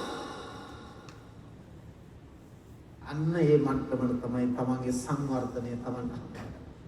තුන්වෙනි කාරණේ තමයි ලෝක ධර්මතා. මොනවද ලෝක ධර්මතා? අනිත්‍ය, දුක්ඛ, අනාත්ම. අපි ඒවා දැනගෙන ඒවට ඔරොත්තු දෙන්න සිත පුහුණු කරගෙනද? එහෙම නැත්නම් අර භෞතික විද්‍යාව තාක්ෂණය උදව් කරගෙන අනිත්‍ය වහලා දුක වහලා මට ඕන විදිහට ජීවිතේ පවත්වන්නට ඇබ්බැහි වෙලාද? එහෙම නැත්නම් යථාර්ථයට ඔරොත්තු දෙන්න ඕන. මොකක් වැහුවා වුණත් අපිට ජීවිතේ තමන්ගේ වයස්ගත වීම, ලෙඩවීම, මරණය, ප්‍රිය විප්‍රයෝගය, අප්‍රිය සංප්‍රයෝගය, බලාපොරොත්තු කඩවීම මේවා භෞතික විද්‍යාවෙන් වහන්න බෑ. මේවා තාක්ෂණයෙන් වහන්න බෑ. ඒ වහන්න බැරි නිසා තමයි අර අවසානයේට ටැබ්ලට් එකක් හරි එන්නතක් හරි දෙන්න දැන් සූදානම් වෙලා තියෙන්නේ. ඇයි? නිකන් දුක් විඳින්නේ මොකටද? දුක නැති. ඒකෙන් තවත් කර්මයක් එකතු කර ගන්නවා සමහර. ඒ නිසා අපිට ඒක වහලා දාන්නට පුළුවන්. හැබැයි අවබෝධ කරගෙන ඒකට ඔරොත්තු දෙන්නට සිත පුහුණු කිරීම පහසු නෑ. එහෙම පුහුණු කරනවා නම් පුහුණු කරන්න සුදුසුම තැනකටයි අපි ඇවිත් තියෙන්නේ. මොකද්ද? මනුෂ්‍ය. සබුදුහාමුදුරෝ දේශනා කරනවා අබස්සර මිදම් භික්කවේ චිත්තං. මහන්නේ සිත ප්‍රභාස්වරයි. ප්‍රභාස්වර සිතක් ඇතුව පිරිසිදු සිතක් ඇතුව ශක්තිමත් සිතක් ඇතුව අපි ඉපදලා තියෙනවා. නමුත් යට තියෙනවා අර රොන් මඩ ටික වගේ සසරින් ගෙනාපු දුර්වලකම්. ඕනම වෙලාවක ඒවා ඇවිස්සලා අපිව ආක්‍රමණය කරනවා. ඒ ආක්‍රමණය කළොත් මනුෂ්‍ය ගති නැති වෙලා සත්ව ගති මතුවෙනවා. නමුත් ධර්මය නොදන්නා කෙනා ඒ වෙලාවට හිතන්නේ මේක ලෝකේ වැරද්දා. එහෙම දකින්නකොට ලෝකේ හදන්න, ලෝකෙට නීති දාන්න, අනිත් අය සමග අරගල කරන්න වෑයම් කරනවා මිසක් Taman දිහා බලන්නේ, Tamanගේ මනස සුද්ධ කරගන්න. ඒ නිසා එබඳු කෙනෙකුට සිත දියුණු කිරීමක්, චිත්ත භාවනාවක් නැහැ. නමුත් ධර්මයේ දන්න සුතවා අරිය ශාවක ධර්මයේ දන්නේ, ධර්මයේ තේරුම් ගත්ත කෙනා වටහා ගන්නවා අනුන්ගේ වැරද්ද විතරක් නෙමෙයි මගේ ඇතුලේ තිබිච්ච දුර්වලකම් මතුනේ. අනිත් කෙනා හදන්න පුළුවන්ද බැරිද කියන එක වෙනම කතාවක්. හැබැයි මගේ දුර්වලකම් ඇවිස්සෙන්නේ නැතුව පාලනය කරගන්න, අඩු කරගන්න මම පුරුදු වුණොත් ඒක මේ භවයට විතරක් නෙමෙයි සසරට මට පිහිට පිණිස පවතිනවා. එතකොටයි හිතේ සැහැල්ලුවෙන් නිස්කලංකව ජීවත් වෙන්න පුළුවන් වෙන්නේ. චිත්ත පීඩා නැතුව පවතින්න පුළුවන් වෙන්නේ. හිත පිරිසුදු වෙන්නේ එහෙමයි කියලා දැනගෙන ඒතනත්ත ටික ටික දුර්ගුණ දුරු කරමින් යහගුණ අවදි කරමින් ලෝක ධර්ම වලට ඔරොත්තු දෙන්නට සිත පුහුණු කරනවා. තස්මා සුතවතෝ අරිය ශාවකස්ස චිත්ත භාවනා අත්ථීති වදාමින් සද්ධර්මයෙන් දන්න කෙනාට පමණයි සිත දියුණු කරන්නට පුළුවන් වෙන්නේ කියලා බුදුහාමුදුරුවෝ දේශනා. ඒ භාග්‍ය අපට උපතින් ලැබිලා තියෙනවා. දැන් උපතින් ලැබිච්ච පමණට අපේ මනස සංවර්ධනය වෙන්නේ නැහැ. අපි ඒක භාවිත කරන විදිහත් එක්කයි අපි වැඩෙනවද නැද්ද කියලා තීරණය වෙන්නේ. ඒ නිසා බුදුහාමුදුරෝ දේශනා කරන හාන භාගී සමහරුන්ගේ ජීවිත මිනිස්සෙක් හැටියට ඉපදිලා පිරිහිලා සතෙක් සිව්පාවෙක් හැටියට ගියන. සතර අපාය උපදින්නට උරුමකම් කියමින් ගියන. සමහර කෙනෙක් යන්තම් පින්කම් ටිකක් කරලා පව්කම් වලින් වැළකීලා යන්තම් ජාම බේර ගන්නවා. පල්ලෙහාට වැටෙන්නේ නැතුව යන්තම් ඇබයක් ගහගන්න. කලාතුරකින් අය මේ භවයට ආවට වඩා ශක්තිමත් මනසකින් අපිට රහත් වෙන්න සෝවාන් වෙන්න මේ භවයේ බැරි වෙන්න පුළුවන්. නමුත් අපි හැමෝටම කරන්න පුළුවන් එක් දෙයක් තියෙනවා. මොකද්ද? ආවට වඩා ස්වල්පයක් හෝ ශක්තිමත් සිතකින් නික්ම යන්න. මම ඉස්සර මට කොච්චර ඉවසන්න පුළුවන්ද? ඊට වඩා පොඩ්ඩක් හරි මට පුළුවන් ද වැඩෙන්න. නමුත් සමහරු කියන්නේ ඒ ඉවසීමේ සීමාවක් තියෙනවා. ඒක පැන්නොත් මොනවා වෙයිද දන්නේ. ඒ ඉවසීමේ සීමාව කියන්නේ මොකද්ද? සසරේ පුරුදු කරගත්තු ප්‍රමාණය. ඉතින් ඒ සීමාවට ආපුවම තමයි තව පොඩ්ඩක් අපි ඉවසන්න ඕනේ. එහෙමයි වැඩෙන්නේ. අපි හැමදාමත් කියන දේ තමයි උඩ පනිනවා කියන එකයි උස පනිනවා කියන එකයි වෙනස්. උඩ පනිනවා කියන්නේ මොකද්ද? පනින්න පුළුවන් සීමාවේ උඩ පනින එක. ඒකෙන් අපේ කුසලතා දියුණු වෙන්නේ නැහැ. උස පනිනවා කියන්නේ පනින්න පුළුවන් සීමාවට වඩා පොඩ්ඩක් ඉහළින්, ඒ කියන්නේ පනින්න බැරි සීමාවෙන් බාධකයක් තියලා ඊට උඩින් පනින්න උත්සාහ. එතකොටයි කුසලතා දියුණු වෙන්නේ. නැත්තම් නිකන් ව්‍යායාමයක්. ඒ නිසා ඉවසන්න පුළුවන් සීමාව මොකද්ද? අන්න එතනින් පොඩ්ඩක් එහාට ඉවසන්න උත්සාහ කිරීමෙන් තමයි ඉවසීම වැඩෙන්නේ. දරන්න පුළුවන් සීමාව මොකද්ද? ඊට වඩා පොඩ්ඩක් දරා ගන්න උත්සාහ කිරීමෙන් තමයි ඒ කුසලතාවය වැඩෙන්නේ. පරිත්‍යාග කරන්න පුළුවන් කොච්චරද? ඊට වඩා පොඩ්ඩක් පරිත්‍යාගශීලී වෙන්න. කරුණාව කොච්චරද? මෛත්‍රිය කොච්චර? ඊට වඩා පොඩ්ඩක් කාරුණික වෙන්න, මෛත්‍රී සහගත වෙන්න. සිහි කල්පනාව කොච්චරද? ඊට වඩා පොඩ්ඩක් සිහියෙන් වැඩ කරන්න. අපි පුහුණු වෙන තරමටයි, උත්සාහ කරන තරමටයි අපි අනුක්‍රමයෙන් වැඩි. ඉතින් එහෙම කරන කෙනෙකුට විශේෂ භාග මේ ජීවිතේ ලබාගත්තු ජීවිතේ නිකන් සතෙක් සිව්පාවෙක් වගේ අර සතුන්ට උරුම වෙච්ච දේවල් ටික විතරක් කරලා සත්ව ජීවිතයක් ගත කරලා මැරිලා යනවා එක නෙමෙයි. විශේෂ භාග මනුස්ස ආවට වඩා ස්වල්ප මාත්‍රයක් හෝ මනස දියුණු කරගෙන නික්මෙන්නට පුළුවන් කියන බව බුදුහාමුදුරුවෝ දේශනා කළා. ඒ නිසා මේ කාරණා සිහිනුවණින් වටහාගෙන තම තමන්ගේ ශක්ති ප්‍රමාණය මේ ලැබිලා තියෙන මනුෂ්‍ය ජීවිතයේ වටිනාකම හඳුනාගෙන පුහුණු කරන්නටත් මේ දූ දරුවන්ට කුඩා කාලේ ඉඳලා එහි වටිනාකම තේරුම් අරගෙන ජීවිතය නිවැරදි දැක්මක් ඇතුව ගොඩනගා ගන්නට මඟ පෙන්වන්නටත් මේ සුද්ධහම් කරුණු හැම දිනාටම මහෝපකාරී වේවා කියලා ආශිර්වාද කරනු. මෙතෙක් වේලා ධර්ම ශ්‍රවණය කිරීමෙන් සිදු කරගත් සියලු කුසල් දෙවියන් සහිත ලෝකයාටත් මේ පරලෝකීය ඥාතීන්ටත් ඔබ අප හැම දිනාටම බුදුපසේ බුදු මහරහතන් වහන්සේ නිවේ සැනසී පැමිණ වදාළ උතුම් නිවනින් සැනසීම පිණිසම හේතු වේවා කියලා ප්‍රාර්ථනා. ආකාසට්ඨා චුම්මට්ඨා දේවානාගා මහිත්‍තිකා පුඤ්ඤන්තං අනුමෝදිत्वा චිරං රක්ඛන්තු ශාසනං. ආකාසට්ඨා චුම්මට්ඨා දේවානාගා මහිත්‍තිකා පුඤ්ඤන්තං අනුමෝදිत्वा චිරං රක්ඛන්තු දේශනං. ආකාසට්ඨා චුම්මට්ඨා දේවානාගා මහිත්‍තිකා පුඤ්ඤන්තං අනුමෝදිत्वा